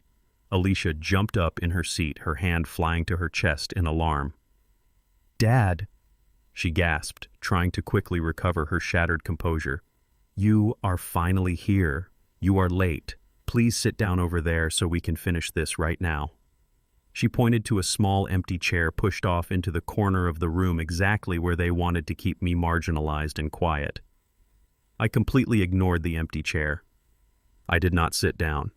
I walked directly to the head of the polished table and stood towering over my son-in-law. I stared down into Logan's terrified eyes, letting the crushing silence stretch out until the air in the room felt entirely suffocating. They thought they had backed me into a corner. They had no idea I was about to drop the entire building on their heads. Logan blinked rapidly, forcing a tight, highly unnatural smile back onto his face. He looked up at me, then immediately shifted his gaze to the Horizon executives sitting across the glass table. "Gentlemen, I apologize for this deeply unfortunate interruption," Logan said, his voice dripping with a sickly, sweet, patronizing tone. "This is exactly what I was warning you about earlier. My father-in-law is currently experiencing a severe aggressive dementia episode. He wanders into high-stress situations and completely forgets where he is." Logan stood up from his leather chair and turned his attention directly to the two bank security guards flanking the doorway. "Officers, thank you for escorting him inside, but you need to remove him from this boardroom right now," Logan commanded, projecting the false authority of a concerned relative. "I am his managing director and his legal guardian. I have a certified medical proxy filed with the state. He is an immediate danger to himself and to this corporate proceeding. Escort him to the lobby and hold him there until the psychiatric transport arrives." The Horizon executives shifted uncomfortably in their seats, exchanging uncertain glances. They wanted to close their $12 million buyout, but the raw, unshakable presence I carried into the room did not match Logan's description of a crumbling, senile old man. I did not move a single inch. I kept my eyes locked entirely on Logan, watching him desperately try to weave his web of lies in front of men who dealt with millions of dollars every single day. The security guards did not step forward. They remained planted by the heavy double doors, their arms crossed, fully briefed by the bank manager on exactly who I was. Logan's arrogant command hung dead in the silent air. Jonathan stepped out from my shadow and moved to the center of the polished mahogany table. He did not ask for permission to speak. He simply took command of the entire room. He unlatched his heavy leather briefcase and let the metal clasps click loudly against the quiet tension of the boardroom. He pulled out a crisp, notarized document and slapped it flat onto the glass surface right in front of Logan. "Nobody is removing my client from this building," Jonathan stated, his voice a low, terrifying rumble that commanded absolute obedience. "And that fabricated medical proxy you keep clinging to is entirely legally void." Logan stared at the document, the color completely draining from his face for a second time. Jonathan leaned across the table, invading Logan's personal space with the ruthless aggression of a veteran corporate litigator. "As of 8 o'clock this morning, Dr. Thorne is currently under active investigation by the state medical board and federal authorities," Jonathan announced clearly. "My client and I personally submitted high-definition video evidence of your attempted extortion along with offshore financial records linking you directly to Thorne Illegal Concierge Clinic. He is facing imminent arrest for providing fraudulent medical affidavits to wealthy clients attempting to commit elder fraud. Your precious medical proxy is not just void, Logan. It is Exhibit A in a federal criminal investigation." The silence that followed was completely suffocating. The polished high society armor Logan wore instantly cracked into a million jagged pieces. He realized his perfect airtight plan to lock me away in a state asylum had been entirely dismantled before he even woke up this morning. He looked down at his shaking hands, completely unable to form a coherent sentence to defend his shattered lies. The devastating reality of Jonathan's words hit Alicia like a physical blow. She realized her luxury villa in Dubai, her endless shopping sprees, and her perfectly curated aesthetic life were evaporating into thin air right in front of her eyes. She shot up from her leather chair so fast it nearly tipped over backward. She slammed her perfectly manicured hands onto the glass table, her pristine facade giving way to pure, shrill desperation. "Do not listen to a single word this man is saying," Alicia shrieked, pointing an accusing finger directly at Jonathan. "This is just a pathetic attempt by a bitter, uneducated old man to ruin our legitimate business transaction. Logan is the managing director of Apex Freight Operations. He has the absolute legal authority to execute this buyout today." She turned her frantic gaze toward the three Horizon executives sitting across the table. Her voice climbed higher, cracking with raw, unadulterated panic. "Pick up your pens and sign the transfer deed right now," Alicia demanded, completely abandoning any pretense of corporate professionalism. "We agreed on $12 million. The paperwork is completely finalized. You cannot let them walk in here and sabotage a massive corporate acquisition just because my father is holding a grudge over a wedding invitation. We are ready to close this deal immediately. Please just sign the paper and authorize the wire transfer to our account." She was literally begging them to blindly ignore the massive legal landmine sitting right in the middle of the room. She was so blinded by her own overwhelming greed that she thought she could simply command a team of seasoned acquisitions experts to overlook blatant medical extortion and federal fraud. The sheer entitlement radiating from my daughter was absolutely sickening to witness. Jonathan did not entertain Alicia's frantic, desperate screaming. He calmly reached back into his heavy leather briefcase and pulled out a second stack of documents, each one stamped with a bright red legal seal. He walked deliberately around the edge of the mahogany table and approached the lead executive from Horizon Buyouts. He handed the thick packet directly to the stunned corporate buyer. "That is a formal court-certified cease and desist order," Jonathan stated clearly, ensuring every single person in the glass-enclosed boardroom heard his exact words. "If you sign that transfer deed today, you will be deeply implicated in a multi-million-dollar racketeering scheme." The lead executive took the packet, his eyes darting frantically across the bold legal print. "Alicia and Logan just told you they are selling you the entire transport fleet, the commercial warehouse property, and the intellectual patents of Apex Freight." Jonathan continued, his voice cold and merciless. "But they lied to you about their collateral. You are attempting to purchase heavy machinery and commercial real estate from a hollow management shell entity. Logan and Alicia do not legally own a single truck, a single tire, or a single brick of that logistics empire. My client Derek is the sole legal owner of the physical assets through an ironclad blind trust." The Horizon executives froze completely. The massive, highly lucrative corporate buyout they had spent months negotiating was suddenly revealed to be a catastrophic legal trap. The lead executive slowly lowered his hand, dropping his expensive fountain pen onto the glass table with a sharp, echoing clatter. The pen rolled away from the signature line, coming to a dead stop. The three corporate buyers slowly looked up from the documents and stared directly at Logan in absolute, unadulterated shock. The three corporate executives from Horizon Buyouts sat frozen in their plush leather chairs. Their expensive fountain pens lay abandoned on the smooth glass table. They stared at Logan with absolute disbelief. I stepped forward and took complete control of the room. I did not need to shout to command their attention. I projected the heavy, quiet authority of a man who built a massive empire from the dirt up. I looked directly at the lead executive and began to explain the exact legal architecture of my life work. I told them about the ironclad blind trust. 30 years ago, my late wife Brenda and I sat down with Jonathan to establish a permanent firewall between our physical assets and our daily business operations. We knew the logistics industry was notoriously volatile and incredibly dangerous. We needed an absolute guarantee that a single bad contract or a rogue lawsuit could never strip us of our heavy machinery or our commercial real estate. So we divided the empire into two distinct halves. I explained that the Vanguard Blind Trust was the sole legal owner of the massive warehouse facility and the entire fleet of 40 heavy-duty transport trucks. I was the only living trustee. Apex Freight Operations was completely separate. It was nothing more than a hollow management shell created for tax purposes and liability shielding. The operational branch simply leased the equipment and the building from the trust on a strict annual contract. Logan was the managing director of a company that possessed absolutely zero physical assets.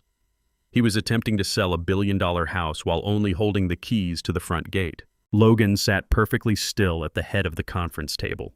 The arrogant smirk that usually lived on his face was completely eradicated. His perfectly styled hair and expensive charcoal suit could not hide the sheer terror pooling in his eyes. He slowly reached out with trembling hands and pulled the heavy legal folder toward him. He stared down at the foundational charter Jonathan had provided.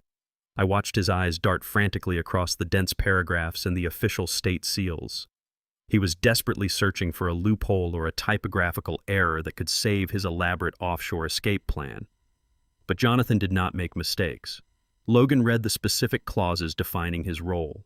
The crushing reality finally pierced through his massive ego. For 4 years, he had strutted around my loading docks acting like a conquering king. He had looked down on my drivers and mechanics while drawing a massive salary. He genuinely believed that signing the daily shipping manifests made him the absolute master of my logistics empire. Now he was staring at the undeniable legal proof that he was nothing more than a glorified tenant.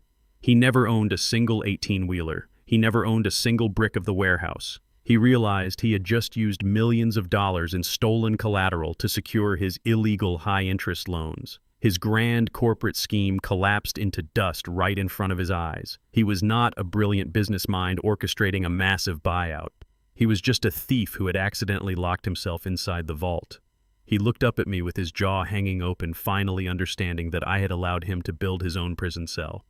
He had underestimated the blue-collar mechanic, and it had cost him everything. Jonathan did not give Logan a single moment to catch his breath. My attorney stepped up to the edge of the glass table and delivered the absolute death blow. As of 9 in the morning, my client has legally dissolved the operational lease agreement, Jonathan announced. His voice was cold and completely devoid of mercy. You breached the fundamental terms of your contract through gross financial mismanagement and deliberate corporate theft. We have fully documented your fraudulent offshore wire transfers and your illegal attempts to liquidate heavy machinery in the dead of night. Because of your undeniable fiduciary failures, the Vanguard Blind Trust has officially severed all ties with your management shell. Jonathan leaned over the table and looked Logan directly in the eyes. Apex Freight Operations no longer has access to the transport fleet. You no longer have access to the warehouse facility or the commercial patents. The company you are attempting to sell today is completely dead. It is an empty digital ledger with zero physical value. You have absolutely nothing left to offer these gentlemen. You are entirely ruined. Logan opened his mouth to speak, but no sound came out. His face was the color of wet ash. He looked like a man who had just stepped off a cliff and was finally looking down at the jagged rocks below. The golden parachute he had promised Alicia was completely gone. The luxury villa in Dubai was nothing but a mirage. He had wagered his entire freedom on a hand of cards he never actually held. Jonathan slammed his hand flat on the table, making Logan flinch violently. Your authority is officially terminated, Jonathan declared. The lead executive from Horizon Buyout suddenly sprang out of his chair. His face was flushed with intense corporate rage. He realized how dangerously close his firm had just come to committing a massive federal crime. If he had signed that transfer deed and wired the $12 million to Dubai, he would have been buying stolen property. His entire career and his personal freedom would have been destroyed by Logan and his pathetic greed. The executive furiously swept his documents into his leather briefcase and snapped the brass latches shut. You lied to us, Logan, the lead executive shouted. His voice echoed violently against the glass walls of the boardroom. You fabricated your collateral and tried to make us complicit in a massive wire fraud scheme. Our legal department is going to file a massive lawsuit against you for misrepresentation and wasted negotiation fees. You will be hearing from our attorneys by the end of the day. The 3 executives did not wait for a response or an apology. They turned their backs on Logan and marched rapidly out of the room. They pushed past the 2 bank security guards and stormed down the marble hallway. The heavy double doors slammed shut behind them with a loud, echoing crack. The sudden silence in the boardroom was incredibly heavy. Logan and Alicia were now completely trapped inside the glass room with me and my lawyer. The grand illusion was over and the real consequences had finally arrived. The aesthetics they cared so deeply about could no longer protect them from the brutal truth. They were completely isolated, cut off from their wealth and their prestigious friends. I stood tall at the head of the table, ready to deliver the final reckoning. The heavy double doors of the boardroom did not remain closed for long. They swung open with a violent push, shattering the suffocating silence left behind by the departing Horizon executives. Mr. Peterson, the pristine branch manager who had sneered at my work boots just an hour ago, marched into the room. He did not look like an elite financial gatekeeper anymore. His expensive silk tie was yanked loose and a thick sheen of panicked sweat coated his pale forehead. He was breathing heavily, his chest heaving as if he had just sprinted up all 6 flights of stairs. He completely ignored me. He ignored Jonathan and the 2 security guards who still blocked the exit. He walked directly toward the head of the mahogany table and stopped inches away from Logan. The residual smugness that Logan had clung to completely evaporated under the sheer, unadulterated rage radiating from the bank manager. Peterson slammed a thick stack of printed banking ledgers down onto the glass surface. He pointed a trembling finger directly at my son-in-law. "You lied to my face," Peterson hissed, his voice cracking under the intense pressure of imminent federal scrutiny. "You sat in my private office, drank my scotch, and looked me in the eye while you pledged 40 commercial transport trucks you knew you did not legally own.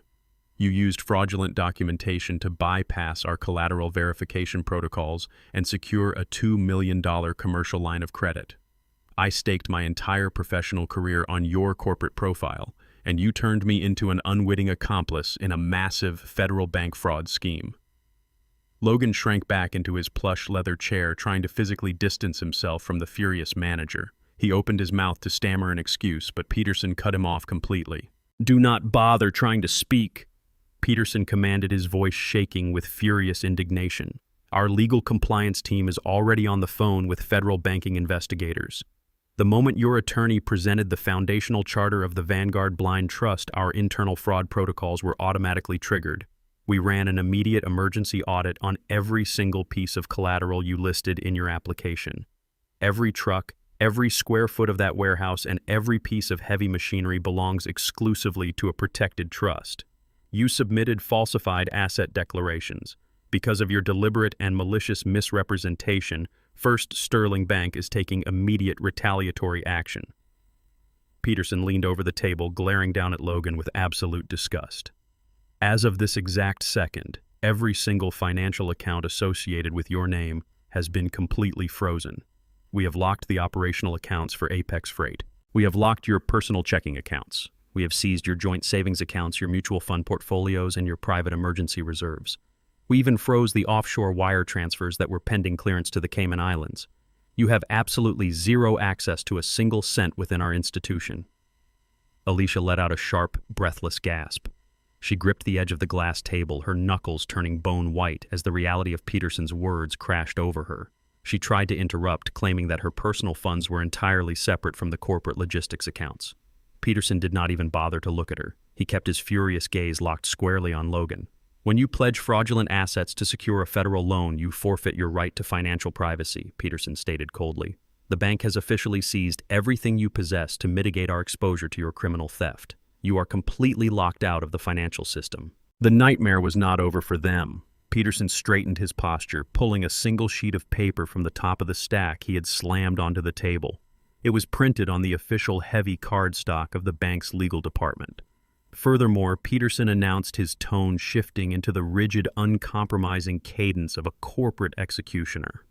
"Due to the explicit discovery of fraudulent collateral, First Sterling Bank is officially exercising the immediate acceleration clause embedded in your master contract. We are formally calling in the entire $2 million commercial loan. The total balance is due in full, effectively, immediately. You have until the end of the business day to produce the missing capital, or our legal team will hand your entire file over to the Federal Bureau of Investigation for criminal prosecution." Alicia could no longer sit still. Panic entirely consumed her carefully crafted high society aesthetic. She frantically dug into her designer leather handbag and pulled out her smartphone. Her fingers trembled violently as she swiped across the screen, desperately opening her private banking application. I watched the blood completely drain from her face. She stared at the glowing screen, her mouth hanging open in sheer, unadulterated horror. She refreshed the application twice, hoping it was a mechanical glitch. But the digital reality remained absolute. Every single account balance displayed a harsh, unforgiving string of zeros. The enormous travel fund she had hoarded for their luxurious Dubai honeymoon was completely gone. The money they had stolen from the hardworking drivers at my warehouse had been entirely seized by the bank. My money is gone, Alicia whispered, her voice cracking as the phone slipped from her trembling hands and clattered against the glass table. We have nothing left. We are completely broke. The crushing pressure of complete financial ruin shattered their arrogant alliance in an instant. Logan spun around to face his wife, his features twisted into an ugly mask of sheer desperation and vicious blame. He was a coward, cornered by his own consequences, and true to his nature, he immediately looked for someone else to throw under the bus. "This is your fault," Logan screamed at Alicia, his voice echoing violently through the glass-enclosed boardroom. "You were the one who pushed me to secure that offshore money so fast. You were the one complaining about living in that brownstone and demanding a luxury villa in Dubai. I told you we needed to take it slow and launder the funds properly, but you could not wait to escape your father. You pushed me into a rushed, sloppy loan, and now I am going to federal prison because of your ridiculous aesthetic obsession." Alicia shrank back in her chair, physically recoiling from the venom in her husband's voice. The polished, unified front they had proudly displayed just an hour ago was completely decimated. They were two thieves turning on each other the second the vault doors locked them inside. Logan paced frantically back and forth in front of the table, running his hands through his perfectly styled hair, muttering curses as the walls closed in on him. Mr. Peterson gave them one last look of absolute disgust, turned on his heel, and marched out of the boardroom to call the federal authorities. Alicia was left sitting in the wreckage of her entire life. Her wealthy friends were gone. Her husband was blaming her for a massive federal crime. Her offshore fortune was seized. She slowly turned her head and looked directly at me. Tears began to stream heavily down her face. She clasped her hands together, sobbing openly, preparing to beg the very man she had tried to bury alive. Alicia turned away from the man she had married and looked directly at me. The harsh fluorescent lights of the boardroom illuminated the complete ruin of her high society aesthetic. Mascara ran down her cheeks in dark, jagged lines, staining her pristine white designer outfit. She took a step toward me, her hands clasped tightly together against her chest.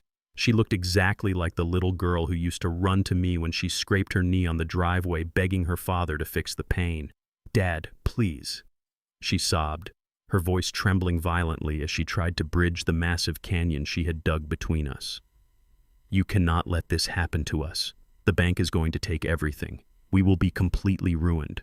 Logan is going to federal prison, and I will be left with absolutely nothing. You have the money, Dad. You control the trust. You can pay off the loan right now and make Peterson drop the fraud charges. Please, just pay the $2 million, and we can go back to being a family." I stood perfectly still, letting her desperate pleas wash over me without moving a single muscle. When she realized I was not immediately reaching for my checkbook to rescue her, she resorted to the cruelest weapon she possessed. She tried to weaponize the memory of my late wife. "Dad, think about Mom." Alicia cried, her voice cracking as she invoked Brenda's name. "Mom loved us. She wanted me to have a perfect life. She would be completely devastated to see you doing this to her only child. Mom would never want you to destroy us like this. You have to save me for her sake." The mention of Brenda did not break my resolve. It only forged my heart into solid steel. I looked at the tears streaming down my daughter's face and felt absolutely nothing but a profound, clarifying emptiness. "Do not dare speak your mother's name to justify your theft," I said. My voice was low, incredibly calm, and completely devoid of paternal warmth. I did not raise my voice, but the sheer weight of my words forced Alicia to take a physical step back. "Brenda spent her final days making me promise to protect you from the harsh realities of the world. I kept that promise for decades. I broke my body loading freight and breathing diesel fumes so you could walk through country club doors. But you took that protection and twisted it into an arrogant, disgusting entitlement." I stared right through her frantic, pleading eyes. "You did not want a father standing next to you for your precious wedding photos?" I continued, coldly dissecting every layer of her betrayal. "My dark skin and calloused hands did not fit the pristine high society aesthetic you bought with my money. You did not want a father when you sat at your kitchen table and plotted to lock me inside a state psychiatric ward. You were perfectly willing to let me rot in a public asylum, heavily medicated and completely silenced, just so you could fund a permanent vacation in Dubai. You do not want a father right now, Alicia. You only want an automated teller machine to dispense the cash required to bail you out of your own criminal conspiracy. I am officially out of service. You burned the only bridge you had left when you decided my freedom was the acceptable price for your luxury villa. Logan watched the exchange between me and Alicia in absolute horror. He had banked his entire survival on my inability to say no to my daughter. When he saw that the emotional manipulation had completely failed, his shoulders slumped in total defeat. He backed away until his spine hit the glass wall of the boardroom, physically trapped in a nightmare of his own making. Jonathan stepped forward, breaking the heavy tension in the room with the crisp rustle of legal paperwork. My attorney opened his leather briefcase one final time and extracted a single stark white sheet of paper. He walked over to Logan and held the document out, forcing the ruined managing director to take it with trembling hands. "This is your formal notice of immediate employment termination," Jonathan stated, delivering the legal execution with mechanical precision. "As the sole trustee and authorized owner of the Vanguard Blind Trust, my client has officially dissolved your position within the operational branch. You are being terminated for gross fiduciary breach, corporate embezzlement, and the malicious falsification of financial documents." Logan stared blankly at the paper, his eyes wide and completely unfocused. Jonathan did not offer him a single second to process the destruction of his career. Furthermore, Jonathan continued relentlessly, "Because you are being terminated for explicit criminal conduct, you forfeit any and all executive protections. Your corporate health insurance is canceled as of this hour. Your matching retirement contributions are seized. You are completely stripped of your massive severance package, your company vehicle, and your accumulated stock options. You leave this building with absolutely zero corporate benefits. You are walking out of here with nothing but the expensive suit on your back and a looming federal indictment hanging over your head." Logan crumpled the termination notice in his fist. He slid slowly down the glass wall until he was practically sitting on the floor, staring blankly at his polished leather shoes. The massive corporate empire he thought he had successfully stolen was entirely gone. Alicia dropped to her knees right next to him, burying her face in her hands, her loud, agonizing sobs echoing through the spacious conference room. They had walked into the bank acting like untouchable royalty, absolutely convinced they held all the winning cards. Now they were completely paralyzed, stripped of their wealth, their titles, and their freedom. I stood at the head of the mahogany table, looking down at the two architects of my attempted destruction. I felt no victory, no joy, and no lingering trace of grief. I only felt a deep, unshakable peace. I had survived the worst betrayal a father could possibly experience, and I was finally standing on solid, undeniable ground. "I did not destroy your lives," I said, my voice cutting through Alicia's frantic crying with absolute finality. "I simply stopped protecting you from the brutal consequences of your own greed." I turned my back on them and walked toward the heavy glass doors of the boardroom, ready to leave them to the ashes of their shattered reality. Jonathan packed up his briefcase, snapped the brass latches shut, and fell into step right beside me. The bank security guard stepped aside to clear our path. But before my hand could even touch the brass handle of the exit, a new sound bled through the thick glass walls. Heavy, authoritative footsteps were marching rapidly down the marble hallway, heading straight for the boardroom doors. The heavy, rhythmic thud of hard-soled shoes against the marble floor grew louder. The sound cut through the suffocating tension inside the glass-enclosed boardroom. I stood firmly beside my attorney as the imposing double doors swung open for the final time today. Two tall detectives dressed in sharp gray suits and displaying prominent gold badges clipped to their belts stepped into the room. Their expressions were entirely clinical and devoid of any patience. They bypassed the bank security guards with a single nod and locked their eyes directly on the center of the room. The lead detective, a broad-shouldered man with a deeply serious face, stepped up to the polished mahogany table. He did not introduce himself with pleasantries. He did not offer a polite handshake. He simply surveyed the wreckage of the corporate meeting and fixed his stare squarely on my son-in-law. "Are you?" Logan the detective asked. His voice was a booming baritone that left absolutely no room for negotiation or denial. Logan was still slumped against the glass wall, clutching the crumpled termination notice in his fist. He looked up at the detectives with a completely blank, terrified expression. The last remaining shreds of his corporate arrogance evaporated into the cold air. He slowly nodded, unable to find his voice. The second detective immediately moved forward, pulling a pair of heavy steel handcuffs from the back of his belt. The metallic clink of the cuffs echoed sharply. "You need to step away from the wall and place your hands flat on the table," the lead detective ordered. Logan froze, entirely paralyzed by the sudden arrival of law enforcement. He had spent the last 4 years treating my company like his personal playground, and now the absolute reality of his actions had finally cornered him. Logan pressed his spine harder against the cold glass wall, attempting to physically distance himself from the approaching officers. "I did not do anything wrong," Logan stammered. His voice was incredibly high and tight, cracking under the intense weight of his impending arrest. "This is a massive misunderstanding. You have no right to come in here." The lead detective did not slow his approach. He pulled a folded warrant from his interior jacket pocket and read the contents with surgical precision. "Logan, you are officially under arrest for multiple counts of federal wire fraud, aggravated forgery, and corporate extortion," the detective announced loudly. "We have received verified documentation proving you illegally leveraged assets belonging to a protected trust and colluded with a medical professional to submit fraudulent legal affidavits. You are going to be transported to federal holding immediately." Logan began to hyperventilate.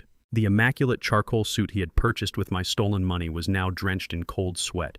He looked wildly around the boardroom, searching for an escape route that simply did not exist.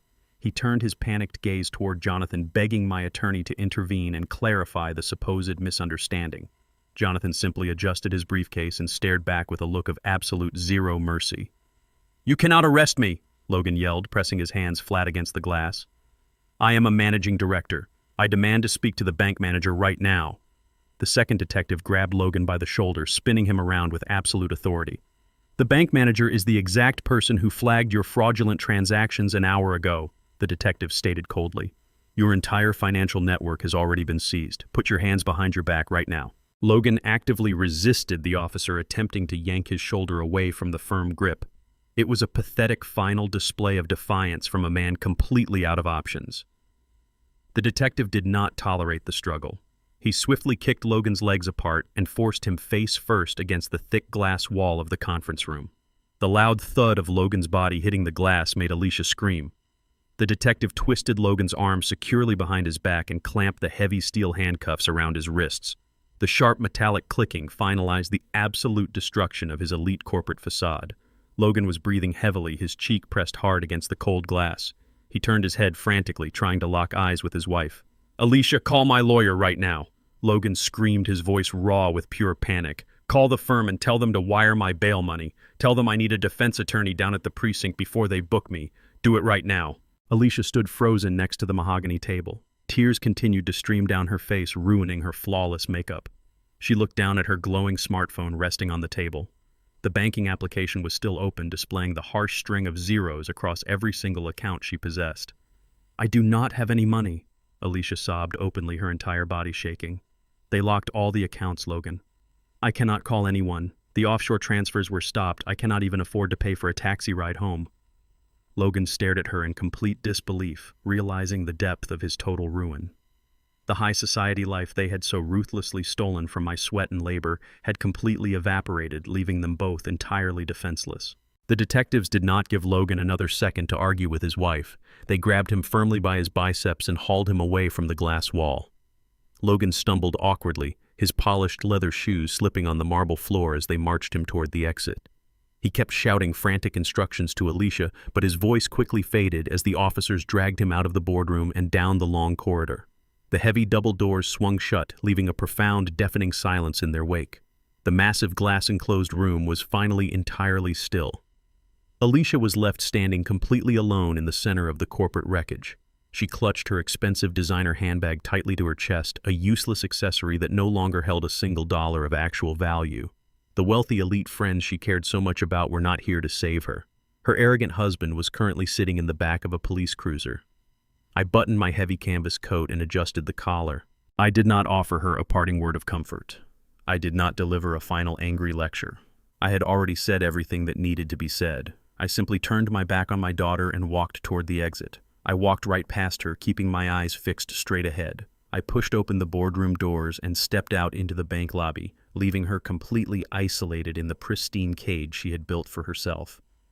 I walked out of the bank alongside my attorney, feeling the cold, crisp city air hit my face. The brutal confrontation was officially over. The treacherous illusion had been entirely burned to the ground. Now I had to return to my warehouse and rebuild the empire. The sun had barely broken over the industrial skyline the next morning when I pulled my heavy pickup truck through the main gates of Apex Freight. I parked in my usual spot near the loading docks and killed the diesel engine. The crisp morning air hit my face as I stepped out onto the cracked concrete. Usually this yard was a deafening symphony of reversing trucks shouting foremen and grinding hydraulic lifts. Today the silence was thick and incredibly heavy. The massive bay doors were rolled open, but nothing was moving. Dozens of my driver's mechanics and logistics coordinators were gathered in tight, anxious clusters near the break room. The rumors had spread through the company grapevine with terrifying speed. They had heard about the police cruisers pulling up to the downtown bank. They knew Logan had been hauled away in steel handcuffs by federal detectives. They believed the agonizing whispers that the operational accounts were completely frozen and that the entire logistics empire had just collapsed into dust. I walked slowly across the yard, letting my heavy boots echo against the pavement. Every single head turned in my direction. I saw genuine fear in the eyes of men and women who had dedicated decades of their lives to this company. They were terrified about missing their mortgage payments. They were terrified about losing their health care. They looked at me searching for the brutal truth, waiting for the final nail in the coffin. I did not hide in the executive suite or send out a cowardly corporate email. I walked directly into the center of the massive warehouse floor. I grabbed a heavy steel wrench and struck it hard against an empty metal shipping container, letting the sharp ringing sound call every single worker to attention. The murmurs completely died down. Over 200 employees gathered around the central loading bay, their faces etched with deep concern. I stood tall on the elevated concrete dock, looking out at the sea of high-visibility vests and grease-stained uniforms. I reached up and unbuttoned my formal suit jacket, sliding it off my shoulders and tossing it carelessly onto a nearby pallet. I slowly rolled up the sleeves of my dress shirt, exposing the thick, jagged scars crisscrossing my dark forearms. I wanted them to see the physical proof of my labor. I wanted to remind them that I was not a polished corporate executive hiding in a glass tower. I was a mechanic and a driver who built this exact warehouse from the dirt up. I looked across the crowd and spoke with a booming, unshakable authority. "You have all heard the whispers floating around the yard this morning," I announced clearly. "You heard that Logan was arrested by federal authorities for corporate embezzlement and fraud. Those rumors are entirely true." The crowd shifted uneasily, a collective breath hitching in their throats. "But you also heard that this company is bankrupt and that the transport fleet is being liquidated by the bank." I continued, raising my voice to cut through their fear. "That is an absolute lie. I secured every single truck, every forklift, and every square foot of this warehouse inside a protected blind trust 30 years ago. Logan never owned a single bolt of our machinery. The operational funds are completely safe. Horizon Buyouts is not purchasing this business. Your jobs are secure. Your pensions are fully funded. Your paychecks will clear on Friday without a single delay. We are not going anywhere." A collective heavy sigh of relief washed over the massive warehouse. The suffocating anxiety that had paralyzed my workforce instantly evaporated. Shoulders dropped and a few men actually wiped tears of relief from their eyes. I held up my scarred hand to keep the floor quiet. I was not finished restructuring my empire. I scanned the crowd of faces until my eyes locked onto a young man standing near the back of the group. Kobe. He was a sharp, fiercely loyal African-American dispatcher who had started working for me right out of high school. His hands were perpetually covered in motor oil, and he always carried a thick clipboard stuffed with shipping manifests. For the past 4 years, while Logan was out drinking expensive scotch on the country club golf course, Kobe was the one actually bleeding for this company. He coordinated the cross-country routes, managed the supply chain logistics, and actively shielded the drivers from Logan's breathtaking incompetence. Kobe stepped in to resolve disputes and kept the trucks moving when upper management was entirely absent. He did the grueling work of an executive director while earning the meager salary of a floor supervisor. "Kobe," while I called out my voice, echoing off the corrugated steel roof. "Step up to the front of the dock right now." The crowd parted respectfully, clearing a path for the young dispatcher. Kobe looked slightly hesitant, tightly gripping his worn clipboard as he walked forward. He climbed the metal stairs and stood beside me on the elevated platform. I looked at him with profound respect, acknowledging the brutal weight he had carried on his shoulders to keep my dream alive while my own family tried to tear it apart. I reached deep into the pocket of my denim trousers and pulled out a heavy brass key ring. It held the master electronic fobs and the gold-plated access keys that Logan had proudly flaunted for years. I held the keys up so the entire warehouse could see them shining under the halogen lights. This company does not need another arrogant suit sitting behind a glass desk, I declared loudly. We need leadership that understands the smell of diesel and respects the grueling hours it takes to haul freight across state lines. I turned directly to the young dispatcher. Kobe, as of this exact moment, you are officially the new operations manager of Apex Freight. You have full administrative clearance and the executive salary you actually earned. I pressed the heavy brass keys firmly into his grease-stained palm. Kobe stared down at his hand in absolute shock, his eyes wide with a mix of disbelief and immense pride. He looked up at me and nodded, a silent promise of unbreakable loyalty passing between us. The entire warehouse erupted into deafening cheers. Drivers and mechanics clapped their hands and whistled, celebrating the promotion of one of their own. The toxic, suffocating corporate culture that Logan had injected into my business was completely eradicated in a matter of seconds. I stepped off the loading dock and walked back to my office, feeling a profound, undeniable peace. Exactly 2 weeks passed in a blur of highly profitable shipments and smooth operations. I stood by the reinforced glass window of my second-floor office, drinking black coffee and watching the morning trucks roll out. Then I looked down toward the main security gates. A solitary figure was standing outside in the freezing, pouring rain. It was a terribly familiar face. Exactly 2 weeks had passed since the massive confrontation inside the bank. I stood by the reinforced glass window of my second-floor office, drinking black coffee and watching the morning trucks roll out into the yard. The heavy rain pounded against the concrete. Through the gray downpour, I saw a solitary figure walk past the main security gates. She did not drive up in a sleek silver sports car. She arrived on foot, walking slowly across the wet asphalt. I watched my daughter navigate the busy logistics yard. The pristine, high society aesthetic was completely eradicated. Alicia wore a cheap, faded raincoat and scuffed flat shoes that soaked up the freezing puddles. Her hair was pulled back into a messy knot, completely stripped of the expensive salon styling she used to flaunt. Logan was currently sitting in a federal holding cell awaiting his criminal trial.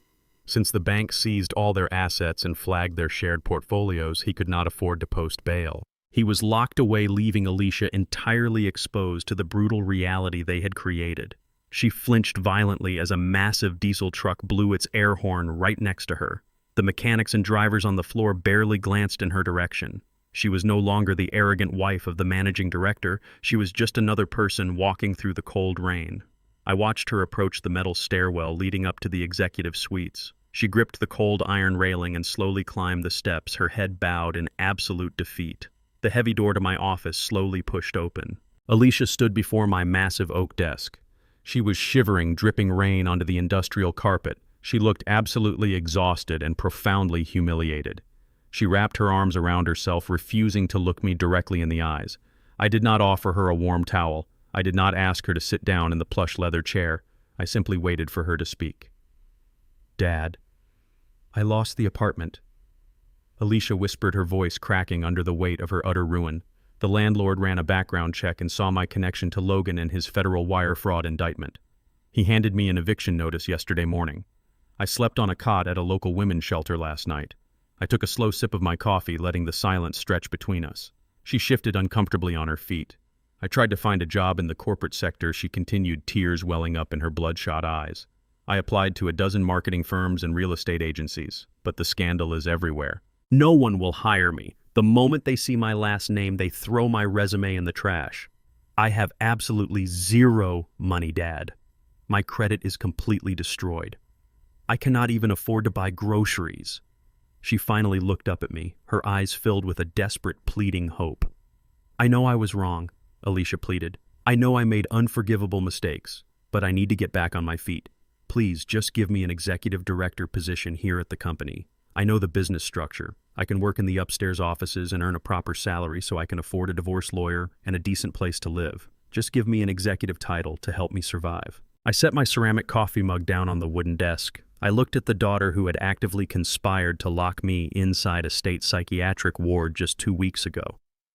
"You are not getting an executive position," I stated with absolute unwavering finality.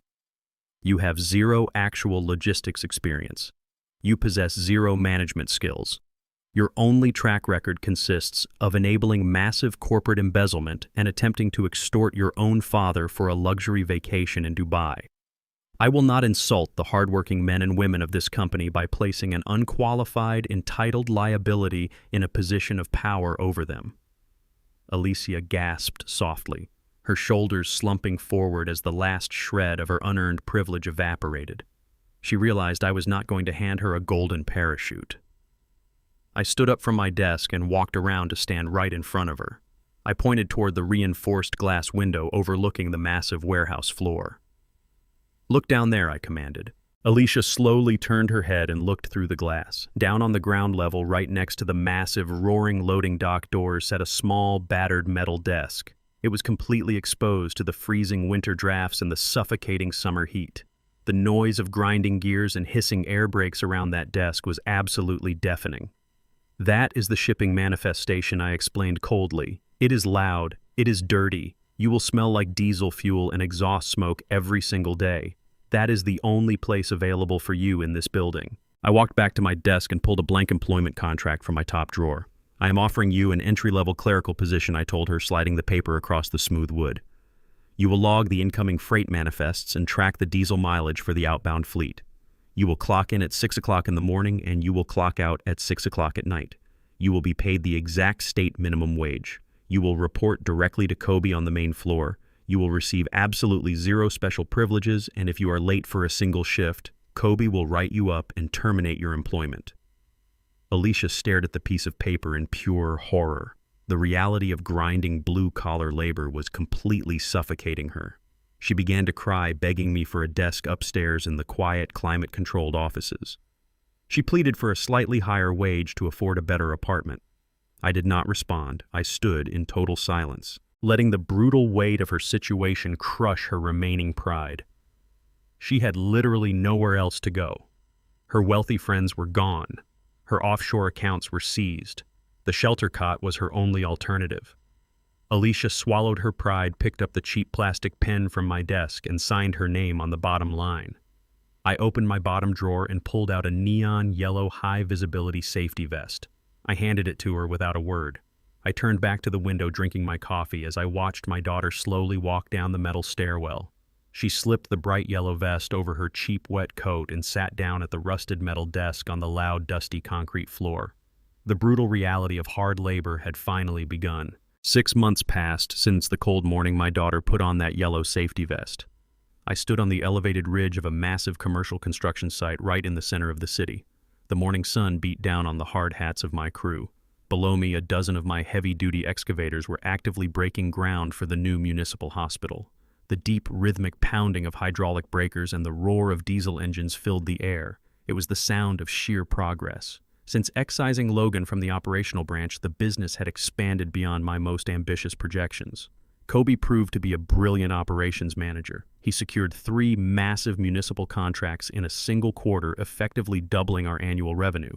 We were no longer bleeding capital to fund offshore shell accounts or luxury country club memberships. Every single dollar we generated was reinvested directly back into the fleet and the hardworking men and women who kept the engines running. I watched a massive dump truck bearing the Apex Freight logo haul away tons of excavated dirt. The toxic corporate culture that once threatened to choke the life out of my empire was completely eradicated. My mechanics were receiving proper overtime pay and my drivers were operating brand new top-of-the-line rigs. The company was finally operating exactly as I had envisioned it 40 years ago. I took a deep breath of the dusty air, feeling a profound sense of pride anchoring me to the earth. I had almost lost everything to the relentless greed of the people I trusted most. But looking down at the synchronized movement of my heavy machinery, I knew the foundation of my life was permanently secured. Later that afternoon, I returned to the main warehouse and stood by the reinforced glass window of my second-floor office. I looked down at the bustling loading dock. Through the constant movement of forklifts and shouting foremen, I spotted Alicia sitting at her small, battered metal desk in the corner. She was meticulously logging inbound freight manifests on a heavy clipboard. Her hands, once perfectly manicured for high society brunches, were now visibly calloused and stained with carbon dust. She did not complain. She did not ask for a longer lunch break. She simply kept her head down and did the grueling work required to earn her minimum wage paycheck. Watching her grind through an honest 12-hour shift brought a complex wave of emotions to my chest. The agonizing pain of losing the daughter I thought I had raised was entirely gone. That hollow grief had been replaced by the profound, unshakable peace of establishing absolute boundaries. I finally understood that rescuing her from the consequences of her own arrogance would have been the ultimate failure of fatherhood. By cutting off the endless supply of unearned wealth, I forced her to confront the brutal reality of survival. She was no longer plotting corporate theft to fund a lavish vacation in Dubai. She was saving every dollar she earned to pay the rent on her tiny, bare-bones apartment. She was finally learning the true value of a single dollar, not through lectures but through the relentless ache of physical labor. I stepped away from the window, leaving her to finish her shift. I did not need to step in and save her anymore. She was saving herself, one shipping manifest at a time. I left the industrial yard an hour before sunset and drove my truck to the quiet, rolling green hills of the city's cemetery. The late afternoon light cast long, golden shadows across the pristine, manicured lawns. I walked down the familiar cobblestone path until I reached a quiet spot shaded by a massive, weeping willow. I knelt slowly, accommodating the familiar ache in my ruined knee, and rested my hand on the smooth, cool marble of Brenda headstone. I pulled a clean cloth from my coat pocket and gently wiped away a thin layer of fallen leaves and dust from the engraved letters of her name. I stayed there in the peaceful silence for a long time before I finally spoke. I kept my promise. I told her softly, my voice steady and completely clear. I built the life we dreamed about when we had nothing but an empty van and a tank full of cheap gas. The empire is safe, Brenda. The predators who tried to tear it down are gone. Logan is sitting in a federal prison cell answering for his crimes, and our daughter is finally learning how to walk on her own 2 feet without stepping on the backs of others. I ran my fingers over the dates carved into the stone, feeling a deep, quiet closure settle over my soul. The wealth we built was never meant to be a weapon of entitlement. It was meant to be a shield. I protected our legacy from the very greed that threatened to rot it from the inside out.